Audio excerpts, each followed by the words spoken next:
আসসালামু আলাইকুম। আশা করি মহান আল্লাহর রহমতে অনেক ভালো আছেন। আমি আব্দুস সালাম গাজী। আমার বাড়ি কুড়িগ্রামের রাজারহাটে। বর্তমানে ঢাকাতে একটা বেসরকারি প্রতিষ্ঠানে চাকরি করছি। একটা অদ্ভুত ঘটনার সাক্ষী আমার এক প্রতিবেশী কাকা, যার কোনো ব্যাখ্যা কেউ দিতে পারেনি। এর কোনো ব্যাখ্যা হয়ও না।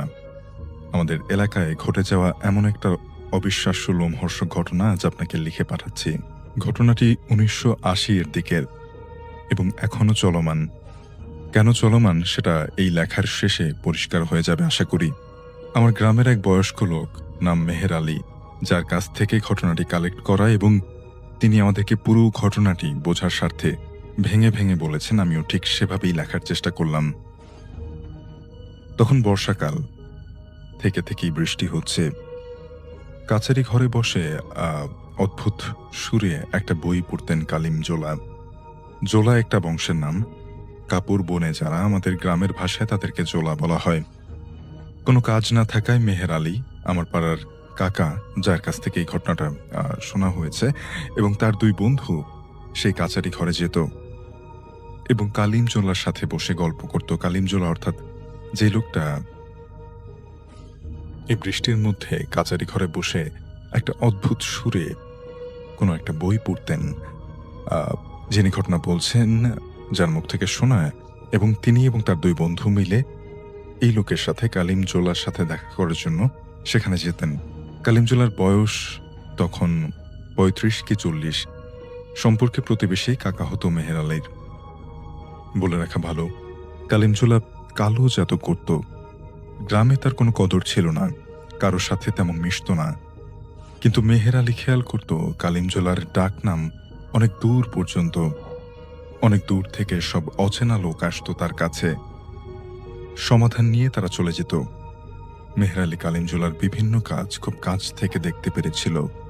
যেমন মোরগের গলা কেটে সেটা শিল পাটা দিয়ে বেটে পোষা বেড়ালকে খাওয়ানো, গাছের ডাল দিয়ে খাতার পাতায় অদ্ভুত কোনো লেখা, কবরস্থানে রাত্রি যাপন, মৃত মানুষের হাড় সংগ্রহ, অনেক কিছুই সে দেখেছিল। একদিনের ঘটনা, মেহের আলী ও তার বন্ধুরা কালিমজোলাকে হাসির ছলে জিজ্ঞেস করল যে, কাকা, আপনি যে এইসব কুফরি করেন, আপনার ভয় করে না? একদিন তো মরতে হবে, হিসাব হবে, আপনি জাহান্নামে যাবেন, তখন কি করবেন? উত্তরে কালিমজোলা যেটা বলতো সেটা বলতে আমার ইচ্ছে করছে না, বোঝার সুবিধার্থে আমাকে বলতে হচ্ছে। কালিমজোলা তখন মেহের আলীকে বলতো, হিসাব বলে কিছু নেই। আমরণ ভেঙে যদি মরণ হয় তবে হিসাবের খাতা বন্ধ হয়ে যাবে। হাসরের ময়দানে সবাই দাঁড়াবে। সাদা কাপড় পরিহিতা এক মহিলা এসে সব হিসাবের খাতা বন্ধ করে দেবে। ধর্ম নিয়ে এভাবে উক্তি করার জন্য মেহের আলী গ্রামের সবাইকে এই বিষয়ে ভালো করে জানায়। গ্রামের মোটামুটি একটা সিদ্ধান্ত হয়, কালিমজোলা ও তার পরিবারকে এক ঘরে করে দেওয়া হয়। গ্রাম থেকে জানানো হয় এসব নাফারমানি না ছাড়লে পরিবারের কারো মৃত্যুতে গ্রামের কেউ জানাজা দেবে না। তখন কালিমজোলা শুধু একটা কথাই বলে, আমার জানাজা তোদের দিতে হবে না, মরলে তো দিবি। অনেক দিন কেটে যায়। হঠাৎ করেই কালিমজোলা অসুস্থ হয়ে পড়েন। তার বলিষ্ঠ দেহ যেন ভেঙে যায় ক্রমশই। হাসপাতালে নেওয়া হয়। ডাক্তার জানায় তার বাঁচার সময় একেবারেই কম, তার বাঁচার কোনো সম্ভাবনা নেই এবং সময়সীমাও নির্ধারণ করে দেয়া হয়। তাকে যখন গ্রামে আনা হয় সবাই তাকে দেখতে আসে। সৃষ্টিকর্তার শাস্তি দুনিয়া উপরেও যে হয় সেটা দেখার জন্যই হয়তো অনেক মানুষ আসত। কিন্তু দেখতে যাওয়ায় সবাই রাগ করে থাকলেও কালিমজোলার অবস্থা দেখে সবাই খুবই মর্মাহত হন। খুবই খারাপ অবস্থা। অবাক করা বিষয় হল, ডাক্তারের বেঁধে দেওয়ার সময় অতিবাহিত হওয়ার পরও কালিমজোলা মারা যাননি। সে আরো ছটফট করতে থাকে, নিজেই নিজের গলা চেপে ধরে বুক চাপড়াতে থাকে। একদিন বিকেলবেলা মেহের আলী তখন ওই বাড়িতেই। কালিম কাকা তার স্ত্রীর উদ্দেশ্যে ওই কাচারি ঘরের দিকে হাত তুললেন। কালিম কাকার স্ত্রী সাথে সাথে কান্না শুরু করলেন। আধো আধো গলায় কালিম কাকা বললেন, কাচারিটা ভেঙে ফেলো। পরদিন সকালে লোক এনে কাচারি ঘরটা ভেঙে ফেলা হলো। আর এই দিকে কালিম কাকা ছটফট করে শেষ নিঃশ্বাস ত্যাগ করলেন। কাচারি ঘরের সাথে এমন কি সম্পর্ক সেটা সবার কাছেই একটা রহস্য। ঘটনাটা এখানে শেষ হলে অনেক ভালো হতো, কিন্তু এর শেষটা অনেক দূরে। এই যে শুরুতে বলছিলাম, ঘটনা এখনো চলমান। কালিমজোলাকে জানাজা করা হবে। বাড়ির উঠোনে বেশ মানুষের সমাগম। পরিবারের লোকজন যখন দেখা করেছিল, তখন তার মেয়ে চিৎকার করে উঠল, আব্বা মরে নাই, আব্বা বেঁচে আছে। চোখ মিটমিট করছে। উপস্থিত জনতা সবাই ভয়ে ছুটোছুটি করতে থাকে।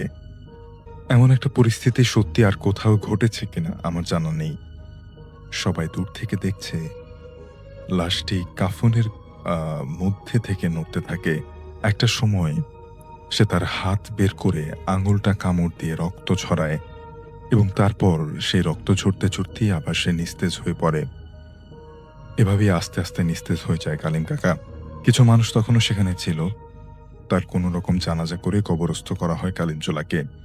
বেশ কিছুদিন পর থেকে গ্রামে আরেকটা সমস্যা দেখা দেয়। অনেক রাতে কেউ যখন ওই কবরের পাশ দিয়ে আসে, তখন অদ্ভুত সুর শুনতে পায়। কেমন একটা অজানা ভাষায় কেউ কিছু বলছে। গ্রামে আতঙ্ক শুরু হয়। কেউ আর ওই দিক দিয়ে যাতায়াত করে না। একটা সময় ওই পরিবারটা সমাজ থেকে বিচ্ছেদ হয়ে যায়। পরিশেষে তারা ভিটে মাটি বিক্রি করে এখান থেকে চলে যায়। কোথায় চলে যায় সেটা কেউ জানে না। এরপর প্রায় 15 বছর পর 1996 সময় জলিল নামে আমাদের গ্রামে এক লোক রংপুরে যায় দৈনিক শ্রমিক হিসেবে কাজ করতে। সে বাজারে বসা। হঠাৎ করে সে একজনকে দেখে চমকে ওঠে। ওই লোকটা হুবহুব কালিমজোলার মতো। জলিল নিজের চোখকে বিশ্বাস করতে পারছিল না, এটা কিভাবে সম্ভব। অগত্যা সেই লোকটা পেছন পেছনে যায় সে, এবং বাড়ি পর্যন্ত চলে যায়। ভয়ে ভয়ে ভেতরে ঢুকে পানিও চায়। এবার সে আর ঠিক থাকতে পারে না। এক মহিলা বের হয়। তিনি হলেন কালিমজোলার স্ত্রী। জলিলকে দেখেও কালিমজোলার স্ত্রী অবাক হন। সে চমকে ওঠেন। জলিল আর কিছু জিজ্ঞেস করতে পারেনি। কিছু হয়নি এমন একটা ভাব করে সে গ্রামে ফিরে আসে। গ্রামে এসে সবাইকে বলল যে বেশ কিছু লোক কিছুদিন পর রংপুরে খোঁজ করতে যায় তারা, কিন্তু সেখানে যারা ভাড়া থাকতো তারা নাকি চলে গেছে। এরপর আর কোনোদিন কালিমজোলাকে কোথাও দেখা যায়নি। তার পরিবারের কোনো খোঁজ খবরও কেউ জানে না। সবার মনে শুধু একটাই প্রশ্ন, এই কাচারি ঘর, ওই বইয়ের সাথে কালিমজোলার মৃত্যুর কি রহস্য ছিল? সেগুলি পুড়িয়ে ফেলার পর কেন কালিমজোলা মারা গেলেন? জানাজা হবার পর 15 বছর পরে কালিমজোলাকে কিভাবে রংপুরে তার পরিবারের সাথে বসবাস করতে দেখা গেল? তাহলে কি কালিমজোলার স্ত্রী সব রহস্য জানত? হাজারো প্রশ্নের কোনো সমাধান হয়নি। কিছু প্রশ্নের উত্তর হয় না। সময়ের প্রবাহমানতায় আমরা শুধু মেনে নিতে বাধ্য হই। প্রিয় লিসেনার্স,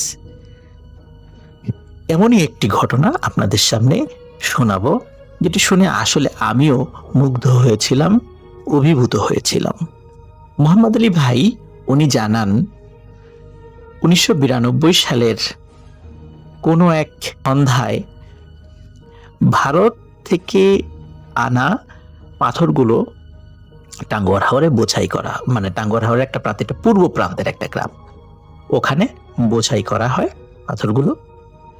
যখন লোড হয়ে যায় তখন কার্গোটি সিলেটের সুরমা নদীতে ওঠার জন্য টাঙ্গুয়ার হাওরের ভেতর দিয়ে চলতে থাকে।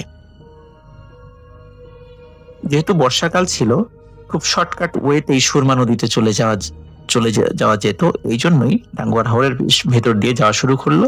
কিন্তু কার্গোটিকে একটু গভীর জায়গা দিয়ে যেতে হবে, কারণ আমরা জানি কার্গোতে যখন মালামাল লোড করা হয় তখন কার্গোটি একদম ডুবে যাওয়া ভাব। তো কম বা অগভীর জায়গা দিয়ে গেলে মাটির সাথে ধাক্কা লাগতে পারে বা আটকে যেতে পারে, এই জন্য বেশ গভীর জায়গা দিয়ে যেতে হবে। এই জন্য ওই সময় যিনি মানে চালাবেন আর কি, কার্গোটি চালাবেন, যিনি মাস্টার ছিলেন, তখন ওই মাস্টার সিদ্ধান্ত নেন যে উনি হাতির গাথা ওই জায়গাটা হয়ে যাবেন। স্থানীয় কয়েকজন লোক যারা ওই কার্গোতে চাকরি করত, তারা বলল, না, হাতির গাথা আসলে রাতের বেলা এই দিক দিয়ে যাওয়াটা ঠিক হবে না, জায়গাটা ভালো না। কার্গোর যিনি মাস্টার উনি বললেন যে না, এটা কোনো বিষয় না, আমরা কতজন আছি, এরকম তো কোনো ঘটনা তো আমি কখনো শুনি নাই যে কোনো সমস্যা হয়, সুতরাং আমরা এদিক দিয়েই যাব। আর তাছাড়া আমাদের কার্গোটা বড় এবং উঁচু, এই জায়গাটা গভীরতা বেশি, এদিক দিয়ে যাওয়াটা আমাদের জন্য ঠিক হবে, অন্য জায়গা দিয়ে গেলে কার্গোটা আটকে যেতে পারে। যাই হোক, তারা ওই দিক দিয়ে যাওয়া শুরু করে। রাত তখন প্রায় 11:30। হঠাৎ কার্গোর ইঞ্জিন বন্ধ হয়ে যায়। ইঞ্জিন বন্ধ হয়ে যায় এবং কার্গো থেমে যায়। কার্গোতে থাকা সব স্টাফরা কি কারণে ইঞ্জিন বন্ধ হলো সে বিষয়টা অনুসন্ধান করতে থাকেন, কিন্তু অদ্ভুত ব্যাপার হলো তারা অনেক চেষ্টা করেও ইঞ্জিন চালু করতে পারছিলেন না। প্রথমত তারা ধরেই নিয়েছিলেন এটি ইঞ্জিনের কোনো সমস্যা, মানে টেকনিক্যাল সমস্যা, কিন্তু অনেকক্ষণ ধরেও ওনারা কোনোভাবেই ইঞ্জিনটা ঠিক করতে যখন পারছিলেন না, ওনারা আরো ভালোভাবে খেয়াল করেন আসলে ইঞ্জিনের কোনো ত্রুটি নেই, কোনো একটা রহস্যজনক কারণে ইঞ্জিনটা স্টার্ট হচ্ছে না। ওই কার্গোতে থাকা একজন ব্যক্তি আয়াতুল কুরসি পড়ে ইঞ্জিনে ফু দেন এবং অদ্ভুত ব্যাপার হলো এরপর ইঞ্জিনটি চালু হয়ে যায়। ইঞ্জিন চালু হওয়ার পর সামান্য একটু আগায় কার্গোটি। আগানোর পরে হঠাৎ করে মনে হলো কার্গোটি কোনো কিছুর সাথে ধাক্কা লেগেছে। ধাক্কা লাগার সাথে সাথে অনেকেই মানে চিন্তা করেন কি ব্যাপার, এখানে তো খুব গভীর পানি, ধাক্কা লাগার তো কথা নয়। ইঞ্জিন চলছে কিন্তু কার্গোটি 1 ইঞ্চিও আগাচ্ছে না, মনে হচ্ছে নিচে কোনো কিছুর সাথে আটকে গেছে। আমির আলী নামক একজন ব্যক্তি, উনি কার্গোতে থাকা লম্বা একটি বাঁশ উনি হাতে করে নিয়ে পানির মধ্যে নামিয়ে দেন, মানে ওই জায়গার গভীরতা কতটুকু সেটা বোঝার জন্য। কিন্তু অদ্ভুত ব্যাপার হলো লম্বা এই বাঁশটি পানির নিচে চলে যাচ্ছে, কিন্তু পানির তল খুঁজে পাওয়া যাচ্ছে না। অথচ এই বাঁশের 10 ভাগের 1 ভাগ হচ্ছে এই কার্গোটির উচ্চতা। তাহলে কার্গোটি কিসের সাথে বেঁধে গেল? তারা চিন্তায় পড়ে গেলেন। একে তো রাত, দিনের বেলা হলেও সূর্যের আলো পানির নিচে গেলে কিছুটা বোঝা যায় যে কি হয়েছে, কিন্তু রাতের বেলা ওরা বুঝবেন কিভাবে?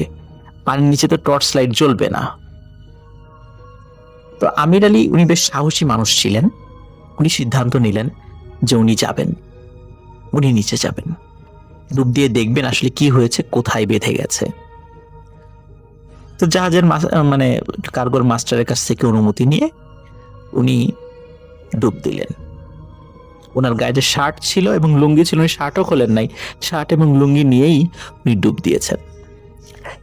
5 মিনিট, 10 মিনিট, 15 মিনিট হয়ে যায়, আমির আলী আর ওঠে না। কার্গোর মাস্টার উনি চিন্তিত হয়ে পড়েন, কি ব্যাপার, এতক্ষণ তো পানির নিচে দম আটকে থাকা সম্ভব নয়, নিশ্চয়ই তার কোনো বিপদ হয়েছে। এই চিন্তা যখন উনি করছিলেন তখন আরো যারা স্টাফরা ছিলেন এর মধ্য থেকে 2 জন বললেন যে আমরা ডুব দিয়ে দেখি আসলে কি হয়েছে, কেন আমির আলী উঠছেন আর ঘটনাটা কি। তখন ওই কার্গোতে থাকা 2 জন লোক ওনারাও ডুব দেন। ডুব দিয়েই ওনারা যেই ঘটনাটি দেখতে পান বা যেই দৃশ্যটি দেখতে পান, এই দৃশ্য দেখার জন্য ওনারা কখনো কল্পনাও করেনি। ওনারা দেখতে পান যে আমির আলী কার্গোর ঠিক তলায় তার দেহ আটকে আছে। আর অদ্ভুত ব্যাপার হলো যে একদম নিচ থেকে, মানে যেখানে মাটি রয়েছে সেখান থেকে এক ধরনের আলো বিকিরিত হচ্ছে, মানে ওই আলোয় কার্গোর নিচে কি আছে বা ওই জায়গাটার আশেপাশে কিছুটা আলোকিত হয়েছে, আবছা দেখা যাচ্ছে।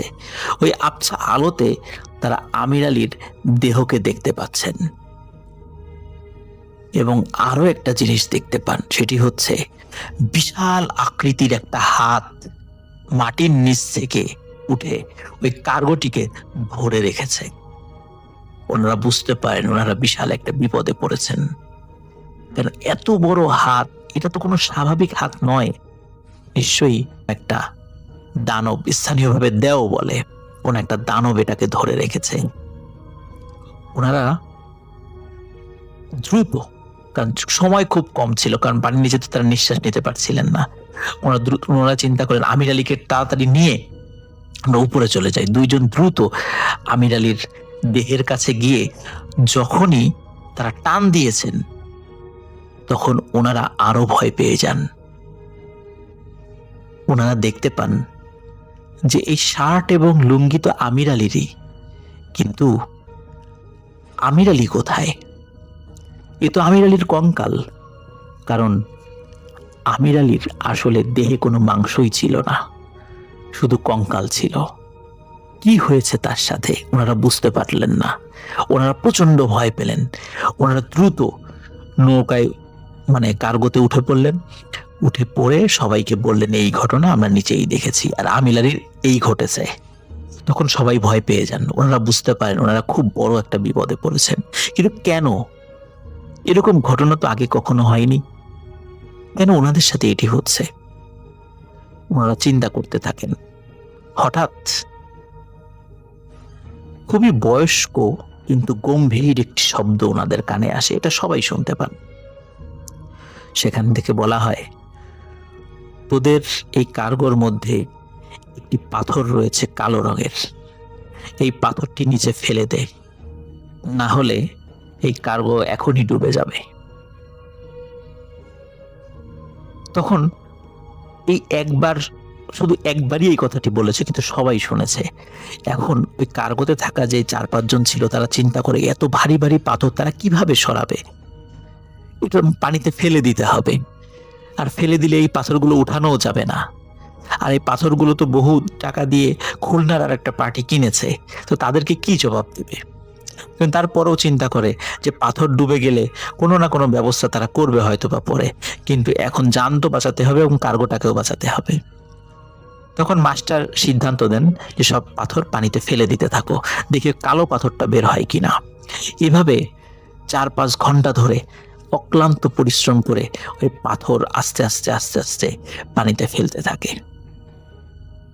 ভোরের আজানের আগে হঠাৎ অদ্ভুত এক পাথর তারা দেখতে পান। মোহাম্মদ আলী ভাই যেটি বলেছিলেন, এই পাথরটির আকৃতি অনেকটাই মানুষের মতো ছিল, কিন্তু মানুষ না, জাস্ট ন্যাচারালি এটা মনে হচ্ছে গঠিত হয়েছে। কিন্তু আকৃতি অনেকটা মানুষের মতো হলে কিন্তু সেটা হুবহু মানুষের মতো নয়। খুবই কুচকুচে কালো, অস্বাভাবিক রকমের কালো একটি পাথর। এত কালো যে ওর উপরে আলো পড়ার সাথে সাথে আলোটা রিফ্লেক্ট হচ্ছে, এত কালো, কাচের মতো একটি পাথর। এবং আরো অদ্ভুত ব্যাপার হলো এই পাথরটি আকারে কিন্তু খুব বেশি বড় নয় এবং ওজন হওয়ার কথা 7 থেকে 8 কেজি তাদের অনুমান অনুযায়ী। কিন্তু একজন ব্যক্তি কোনোভাবেই ওই পাথরটি তুলতে পারছিলেন না। প্রায় 3-4 জন মিলে ওই পাথরটি উঁচু করতে সক্ষম হন। কিন্তু অদ্ভুত ব্যাপার হলো, যখনই তারা পাথরটি ধরেছে তাদের শরীরে অদ্ভুত এক ধরনের শিহরণ অনুভূত হয়েছে। মনে হচ্ছে যে তাদের শরীরে হালকা বিদ্যুতের ঝলক খেলে যাচ্ছে, হালকা বৈদ্যুতিক শক খেলে যেমন অনুভূত হয় ঠিক তেমনটা। কিন্তু তারপরেও 3-4 জন মিলে দ্রুত ওই পাথরটি যখনই পানিতে ফেলে দেয়, তখন হঠাৎ করে কার্গোতে একটি ঝাঁকি অনুভূত হয়। মনে হলো নিচ থেকে কোনো একটা জিনিস এই কার্গোটিকে ছেড়ে দিছে। ছেড়ে দেওয়ার পরে কার্গোটিতে একটি ঝাঁকি অনুভূত হলো এবং তারা সবাই বুঝতে পারেন এখন মনে হচ্ছে কার্গোটি হালকা ঢেউয়ে দুলছে বা একটু নড়াচড়া করছে। তখন তারা বুঝতে পারেন আসলে নিচে যে ভয়ঙ্কর হাতটি ছিল, এই হাতটি ওই কার্গোকে ছেড়ে দিয়েছে। এরপরে ইঞ্জিন স্টার্ট দিয়ে দ্রুত ওই জায়গা থেকে বের হয়ে তারা রূপনগর নামক একটা জায়গায় কাছে চলে আসেন এবং তারা ওই সময় খুলনাতে যাননি। রূপনগর নামক ওই জায়গার কাছে এসে কার্গোটি ওই বাজারের কাছে, ওইখানে একটা বাজার রয়েছে, ওই বাজারের কাছে এসে কার্গোটি সাইড করা হয় এবং তারা নেমে, তখন ফজরের আজানও দিয়ে দিয়েছে, কিছু লোকজন মসজিদে আসা শুরু করেছে, তাদেরকে এই ঘটনাটি খুলে বলেন। তখন তারা বলেন যে তোমরা তো খুব বড় বাঁচা বেঁচে গেছো, কারণ ওই হাতির গাথা নামক একটা জায়গায় অদ্ভুত কিছু ঘটনা রয়েছে এবং অনেকেই সেই ঘটনার সাক্ষী। সেখানে স্থানীয় ভাষায় ওই জায়গাটিতে নাকি দেও রয়েছে, দেও মানে দানব রয়েছে, মানে কোনো ধরনের অঘটন তারা ঘটান। এবং আরেকটা অদ্ভুত ব্যাপার, যেটি আমরা ওখানে গিয়ে জেনেছিলাম, সেটি হচ্ছে যে ওই জায়গাটিতে অদ্ভুত নাকি একটি সাপ রয়েছে। সেই সাপটি অনেক বড়, কোনো কোনো মানুষ এখনো সেই সাপটিকে দেখেন। সেই সাপটির মাথা নাকি হুবহু সাপের মতো নয়, আবার মানুষের মতোও নয়, ঠিক মাঝামাঝি এক ধরনের অদ্ভুত টাইপের একটি মাথা। কিন্তু ওই সাপটি নাকি কাউকে ক্ষতি করে না, এখন পর্যন্ত কাউকে ক্ষতি করেনি। এরকম ওই হাতির গাথা নামক জায়গায় কিছু অদ্ভুত ও রহস্যজনক বিষয় প্রচলিত আছে। কিন্তু আমির আলীর দেহটা পরদিন সকালে সেখান থেকে উদ্ধার করা হয় এবং সত্যিই তার শরীরে কোনো মাংস ছিল না। কিন্তু মুহূর্তের মধ্যে কিভাবে একটা মানুষ কঙ্কাল হয়ে যেতে পারে, এটি খুবই রহস্যাবৃত একটি বিষয়। টাঙ্গুয়ার হাওরের হাতির গাথা জায়গাটিতে আমরা গিয়েছিলাম, অনেক গভীর। প্রিয় লিসেনার্স, আপনারাও চাইলে সেই জায়গাটিতে যেতে পারেন। কিন্তু একটি কথা বলে রাখি, প্রত্যেকটি ঘটনা সংগ্রহ করতে আমাদের অনেক কষ্ট করতে হয়েছে। কারণ হচ্ছে স্থানীয়ভাবে কেউ কোনো ঘটনা বলতে চায় না, অনেক রিকোয়েস্ট করে তাদের মুখ থেকে ঘটনাটা বের করতে হয়েছে। আশা করি ঘটনাটি সবার ভালো লেগেছে। আরেকটি বিষয় বলে রাখি যে এই কার্গোটি যখন দিনের বেলা সবাই পরখ করতে যান, কার্গোটি যখন ডুব দিয়ে নিচে দেখার চেষ্টা করেন এবং সত্যি দেখেন নিচে এমন শক্ত কিছু ওইটাকে ধরে রেখেছিল যে কার্গোর নিচে মানে দাগ হয়ে আছে, যে জায়গাটিতে 5 আঙ্গুলের, মানে ঠিক যেমন আমরা কোথাও যদি কাউকে আঘাত করি, মুখে আঘাত করলে 5 আঙ্গুলের ছাপ পড়ে যায় মুখে, ঠিক তেমনি এই 5 আঙ্গুল দিয়ে কার্গোর নিচে চেপে ধরে রেখেছিল। কয়েকটা জায়গায় এরকম স্পাতটা বসে গেছে, তার মানে ওখানে খুব প্রেসার ক্রিয়েট করা হয়েছিল। প্রিয় লিসেনার্স, আশা করি সবার ঘটনাটি ভালো লেগেছে। আসসালামু আলাইকুম রাসেল ভাই, আশা করছি আপনি ভালো আছেন। তো রাসেল ভাই, আজকে আমি যেই ঘটনাটি আপনাকে শেয়ার করব, এই ঘটনাটি আমি শুনেছিলাম আমার দাদুর কাছ থেকে। তার মানে ঘটনাটা আজ থেকে প্রায় 50 বছর আগের একটা ঘটনা। তো এই ঘটনার সাথে জড়িত যারা ছিল তারা আজকে কেউ বেঁচে নেই, কিন্তু ঘটনাটা আমি শুনেছিলাম আজ থেকে প্রায় 2-3 বছর আগে। আমার দাদুও এখন আর বেঁচে নেই। তো ঘটনাটি আমি সরাসরি শুরু করছি। ঘটনাটি ছিল আমাদের গ্রামের একজন ভয়ানক তান্ত্রিককে নিয়ে, যেই তান্ত্রিক মানুষের আড়ালে কালো জাদু করত এবং বিভিন্ন ধরনের খারাপ কাজে লিপ্ত ছিল। আমার দাদু এবং আমার দাদুর যারা বন্ধু ছিল তখন তারা একদম যুবক বয়সের, 12 থেকে 15 বছর বয়সের মধ্যেই তারা ছিল।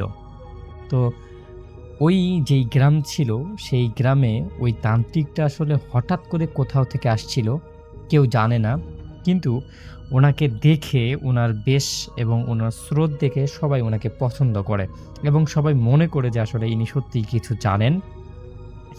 এবং তারপরে তাকে ওই আমাদের যে গ্রাম আছে সেই গ্রামের স্থানীয় যে মসজিদ আছে সেই মসজিদের মধ্যে তাকে রাখা হয় এবং তাকে বলা হয় যে আপনি এখানেই থাকেন এবং আপনার খাবার ব্যবস্থা করা হবে। এলাকার প্রত্যেকটা বাড়ি থেকে প্রতিবেলা খাবার ওই মসজিদে এসে পৌঁছে দেওয়া হয়।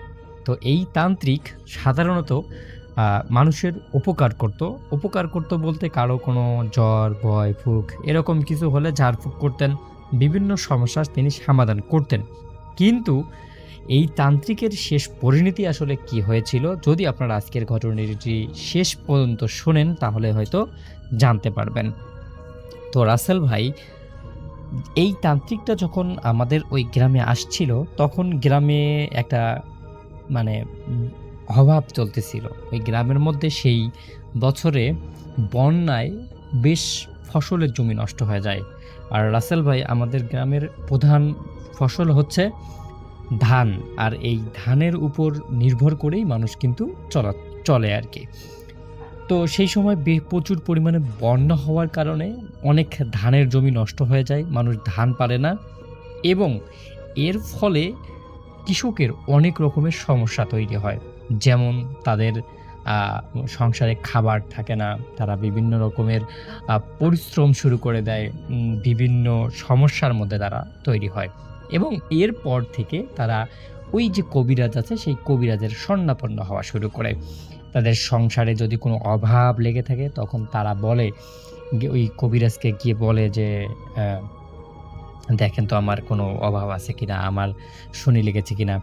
তখন সেই কবিরাজ কিছু একটা করে তাদের কাছ থেকে টাকা নিত এবং এই টাকা দিয়ে টাকার বিনিময়ে তাদেরকে একটা তাবিজ দিত এবং বলতো এটা তোমার শরীরে বেঁধে রাখো বা বাড়িতে বেঁধে রাখো, তোমার সংসারে উন্নত হবে, তোমার কোনো সমস্যা হবে না, এই সমস্ত কাজ করতো এবং দেখা যাইতো বেশ কিছুদিনের মধ্যে কিছু ফলাফলও আসতো।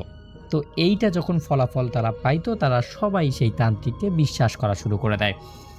কিন্তু রাসেল ভাই, সবথেকে ভয়ানক যেই বিষয়টা ছিল সেই বিষয়টা হচ্ছে ওই তান্ত্রিক মসজিদে থেকে বিভিন্ন ধরনের অপকর্ম করত।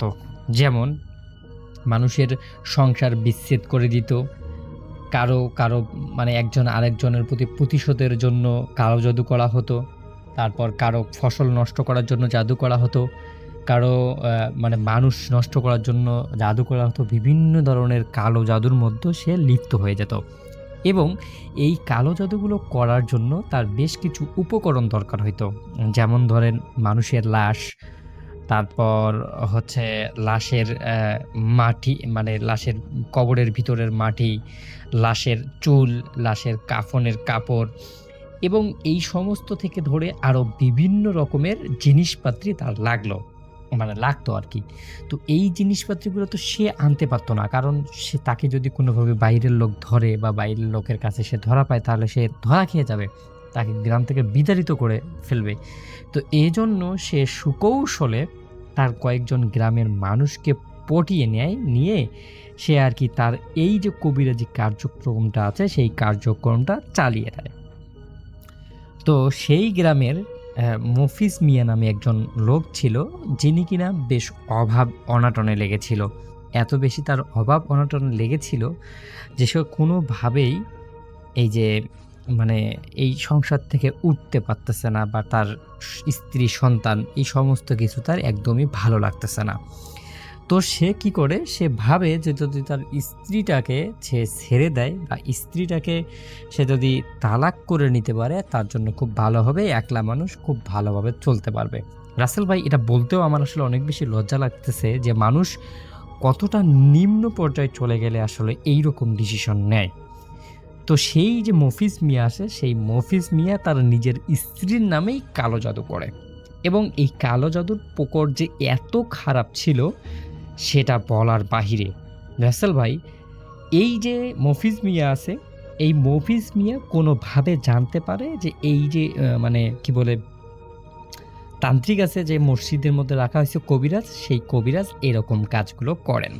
তো তিনি সরাসরি গিয়ে সেই কবিরাজকে বলে যে আমার এই কাজটা করে দিতে হবে, যদি আপনি এই কাজটা আমার করে না দেন তাহলে এলাকার সব মানুষদেরকে আমি বলে দিব। আর রাসেল ভাই, একটা কথা কিন্তু আপনারা আমি সবাই জানি যে স্ত্রীর ওপর যদি কোনো কাজ করে এটা কিন্তু স্বভাবতভাবেই মানুষ না করে দিবে, কিন্তু মফিজ মিয়া এমনভাবে ওই কবিরাজকে ধরে সেই কবিরাজ মানে তাকে আর না করতে পারে না, তাকে বলে যে আচ্ছা ঠিক আছে, তুমি কি চাও আমাকে বলো, আমি তোমার সেটাই করে দেব। তো এই যে মফিজ মিয়া আছে, সেই মফিজ মিয়া চায় যে তার স্ত্রী যেন নিজের থেকেই তাকে তালাক দিয়ে বাপের বাড়ি চলে যায়। কিন্তু রাসেল ভাই, এইখানে একটা কথা আছে, মফিজ মিয়ার যে স্ত্রী ছিল উনি কিন্তু একজন পরহেজগার মানুষ। উনি সর্বদা নামাজ পড়েন, নিজের শরীর বদ্ধ রাখেন এবং বিভিন্ন কার্যক্রমে ইসলামিক কার্যক্রম তিনি করেন।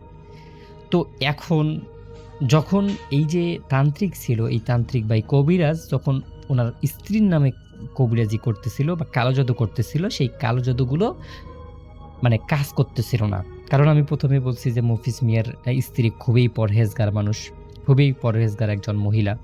তো উনি যখন এই সমস্ত মানে তার আমল, তার শরীর বন্ধ রাখা, তাকে যেন কেউ ক্ষতি করতে না পারে, এই সমস্ত যখন তিনি সূরা কেরাত পড়তেন আর এই তান্ত্রিকের কোনো জাদুই তার কাছে কাজ করতেছিল না। তো যখন ১ সপ্তাহ অতিবাহিত হয়ে যায় তখন মফিজ মিয়া এই তান্ত্রিকের সাথে আবার দেখা করে বলে যে, "না, তেমন তো কিছুই হয়নি। আমার বউয়ের তো কোনো কিছুই সমস্যা হয়নি। আমি তো দেখতেছি সে সবকিছু ঠিকঠাকই আছে। আপনি মনে হয় কোনো তাবিজ করেননি বা আপনি কোনো কালো জাদু তার উপর করেননি। তাহলে কিন্তু আমি আপনার যে কথাটা আছে সেই কথাটা কিন্তু এলাকার সব মানুষদেরকে বলে দেব।" তো এবার তান্ত্রিক খুব বেশি ভয় পেয়ে যায় এবং ভয় পেয়ে যাওয়ার পর সে নিজের থেকে একটা রিয়ালাইজ করেন যে আসলে এই মানুষটাই খারাপ। কারণ যেই মানুষটা তার এত ভালো একটা স্ত্রীকে রাখতে চাচ্ছে না অভাব অনটনের কারণে, তাহলে সে মানুষটা সত্যিই খারাপ। তখন এই তান্ত্রিক করে কি এই মফিজ মিয়ার উপরেই একটা কালো জাদু করে বসে। তো জাদুটার প্রভাব ছিল এরকম যে প্রতি রাত্রে এমন কাঁপুনি দিয়ে জ্বর আসবে, যেই জ্বরটাকে থামানোর জন্য কোনো কিছুই কাজ করবে না। সাময়িক সময়ের জন্য হয়তো কোনো জাদুটোনা করে সেটাকে আটকানো যেতে পারে, কিন্তু সেই জিনিসটা ভবিষ্যতের জন্য অনেক বেশি খারাপ হয়ে যাবে এবং আস্তে আস্তে এই মানুষটাকে যদি প্রপার বা এই যে কালো জাদুটা আছে সেই জাদুটা যদি না ভাঙানো হয় তাহলে মানুষটা ১৫ দিনের মধ্যে মারা যাবে। তো যখন এই কবিরাজ মফিজ মিয়ার নামেই তাবিজটা করে দেয়, তার ২ দিন পর থেকেই মফিজ মিয়া বিভিন্ন ধরনের সমস্যার সম্মুখীন হতে থাকে। তো যখন হঠাৎ করে একদিন রাতের মধ্যে মফিজ মিয়া প্রচুর পরিমাণে জ্বর এবং বিভিন্ন সমস্যার মধ্যে জর্জরিত হয়ে যান, তখন মফিজ মিয়ার স্ত্রী তাকে নিয়ে সেই হুজুরের কাছে আসেন। হুজুর এটা দেখেই তো অবাক হয়ে যান যে, না, কাজ তো শুরু হয়ে গেছে, এখন আমার কি করতে হবে? তখন তিনি মফিজ মিয়ার সঙ্গে গোপনে আবার আলাপ করেন যে, তোমার স্ত্রী তো অনেক পরহেজগার মানুষ, তোমার স্ত্রী তো অনেক ভালো মানুষ, হয়তো তার উপরের যে জাদুটা ছিল সেই জাদুটা তোমার উপর কার্যকর হয়ে গেছে, এখন আমি কি করব বলো? তখন মফিজ মিয়া খুব বেশি রেগে যান, এত বেশি রেগে যান যে উনি বলেন, একেবারে ওপেনলি ওই তান্ত্রিককে বলেন যে, তোমাকে আমি ছাড়ব না, আমি তোমার কথা কালকেই গ্রামের সব মানুষদেরকে বলে দেব। ঠিক তখনই এই তান্ত্রিক তাকে একটা আঘাত করে এবং সেই তার যে মসজিদের মধ্যে জায়গাটা আছে সেই জায়গাটার মধ্যে শোয়াই রাখে এবং মসজিদের বাহিরে এসে ওই যে কি বলে, আরে ওটার নাম কি, ওই যে মফিজ মিয়ার যে স্ত্রী ছিল তাকে বলে যে, আপনার স্বামী এখানেই থাকবে, তাকে ভালো চিকিৎসা করা লাগবে, আপনি বাড়ি চলে যান। তখন মফিজ মিয়ার স্ত্রী আর কথা না বলে তিনি বাড়ি চলে যান। এখন এই তান্ত্রিক এই মফিজ মিয়াকে নিয়ে বেশ খানিকটা টেনশনের মধ্যে পড়ে যান, কারণ তার এতদিনের সাম্রাজ্য, তার এতদিনের কবিরাজি, তার এতদিনের ফসল নিমিষে শেষ হয়ে যাচ্ছে। তখন এই তান্ত্রিক তার যে ২ জন, মানে ওই যে কি বলছে, লাশ নিয়ে আসার, কবরের মাটি নিয়ে আসা, কবরের কাফন নিয়ে আসা যে ২ জন লোক যে সে রেখেছিল তাদেরকে এই ঘটনাটা জানায়। তখন তারা করে কি, এই যে মফিজ মিয়া আছে সেই মফিজ মিয়াকে একদম হত্যা করে ফেলে এবং এটাকে মেরে ফেলে একটা কবরের মধ্যে দাফন করে দেয় এবং দাফন করে দিয়ে ওই যে কি বলে কবিরাজ আছে সেই কবিরাজ তার যে অর্থ সম্পদগুলো ছিল সেগুলো নিয়ে সেখান থেকে পালিয়ে যায়। কিন্তু এখানে একটা মানে আশ্চর্যজনক বিষয় হচ্ছে, সে পালিয়ে যাওয়ার আগে বেশ কিছু আলামত সেই মসজিদের মধ্যে রেখে যায়। তো সে যখন পালিয়ে যায় এবং সে পালিয়ে যাওয়ার যখন পালিয়ে যায় তখন ওই তার যে ২ জন সহকারী ছিল তাদেরকে বলে, আমি তোমাদের কোনো কিছু ক্ষতি করলাম না, তোমরা এলাকায় থেকে যাও, তোমরা এখানেই তোমাদের মধ্যে থাকো, যদি তোমরাও চলে যাও তাহলে তোমাদের ফ্যামিলির উপর, তোমাদের পরিবারের উপর বিপদ আসতে পারে, তোমরা এখানে থাকো, আমি চলে যাই, তাহলে কেউ কিছু বুঝতে পারবে না। কিন্তু এই যে সে যে আলামতগুলো আসলে মসজিদের মধ্যে রেখে গেছে, সেই আলামতগুলোকে খোঁজ করতে করতে এই যে ২ জন সহকারী ছিল সেই ২ জন সহকারী এলাকার মানুষের কাছে ধরা পড়ে যায়। তখন এই এলাকার মানুষ তাদেরকে ভালো করে ধরে বাঁধে এবং বিভিন্ন রকমের টর্চার যখন শুরু করে দেয়, তখন তারা এই মফিজ মিয়ার কাহিনীটা সহ এলাকার যাদের যাদের কালো জাদু করেছে এবং কালো জাদুর জন্য যাদের যাদের সংসার ভেঙেছে, যাদের যাদের সংসারে এরকম সমস্যা হয়েছে, সবার সমস্যাগুলোকে সমাধান করে দেয় এবং যেই সহকারী দুজন ছিল তারা দুজন সবার কাছে ক্ষমা প্রার্থনা করে এবং বলে যে আসলে আমাদের কোনো দোষ নেই, আমাদেরকে আসলে এইভাবে তিনি ভয় দেখিয়ে, আমাদের উপর কালো জাদুর ভয় দেখিয়ে আমাদের সঙ্গে এরকম কাজটা করে। তো রাসেল ভাই, আমি জানি না এই ঘটনাটা কতটা ভয়ানক, কিন্তু এটা একটা সত্য ঘটনা, যেই ঘটনাটা আমি শুনেছিলাম। আর রাসেল ভাই, আপনি একটি বিষয় জানেন যে আগের মানুষের মধ্যে কিন্তু এই বিষয়টা অনেক বেশি ছিল যে তারা এইরকম কুসংস্কার, এইরকম খারাপ জিনিসগুলোকে বেশি প্রাধান্য দিত। রাসেল ভাই, এটাই ছিল ঘটনা। যদি ভালো লাগে তাহলে শেয়ার করবেন। আমি আজকে যে ঘটনাটি লিখছি সেটা আমার খালামণির পরিবারের সাথে ঘটে যাওয়া সত্য ঘটনা। আমি সরাসরি ঘটনায় চলে যাচ্ছি। আমার খালামণি সাভার থাকেন। ঘটনার সূত্রপাত আজ থেকে প্রায় ৯-১০ বছর আগে। খালামণি তার পরিবার সহ নতুন বাসায় উঠলে তাদের সাথে অদ্ভুত কিছু ঘটনা ঘটতে থাকে। তখন তাদের টিন শেড বাসা ছিল।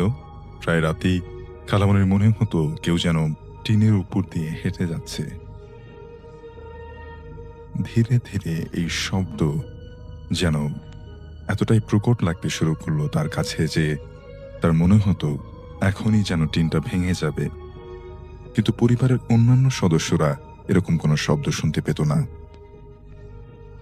এছাড়াও খালামণি মাঝে মাঝে গভীর রাতে তার কানের কাছে কারো একজনের কথা বলার শব্দ শুনতে পেতেন, কিন্তু চোখ খুললেই কাউকে আর দেখতে পেতেন না এবং কোন ভাষায় কথাগুলো বলা হচ্ছিল এটাও তিনি বুঝতে পারতেন না। তাদের সাথে তখন তাদের কাজের মেয়ে নাসিমা থাকত, যে এক রাতে বাথরুমে যাওয়ার জন্য উঠলে ডাইনিং টেবিলে অনেকগুলো কালো অবয়বকে বসে থেকে ফিসফিস করে কথা বলতে দেখে। অবয়বগুলোর মুখ না দেখলেও তাদের চোখগুলো ছিল রক্তের মতো লাল। সে এই দৃশ্য দেখে প্রচন্ড ভয় পায় এবং এই ঘটনা সবাইকে জানালে প্রথমে কেউই বিশ্বাস করে না। কিন্তু এই ঘটনার কিছুদিন পরে এক রাতে খালামণি ডাইনিং রুম থেকে অনেকের হাঁটা চলা, কথাবার্তার আওয়াজ শুনতে পান। চোর ঢুকলো কিনা এটা দেখার জন্য তিনি যখন ডাইনিং রুমে যান তখন তিনি কিছুই দেখতে পারেন না। তিনি বাথরুমে যাওয়ার জন্য যখন বাথরুমের দরজা খুলেন তখন তিনি আবছা আলোয় 3টা অবয়ব দেখেন, যেগুলো তাকে দেখেই ছোট ভেন্টিলেটর দিয়ে বের হয়ে যায়।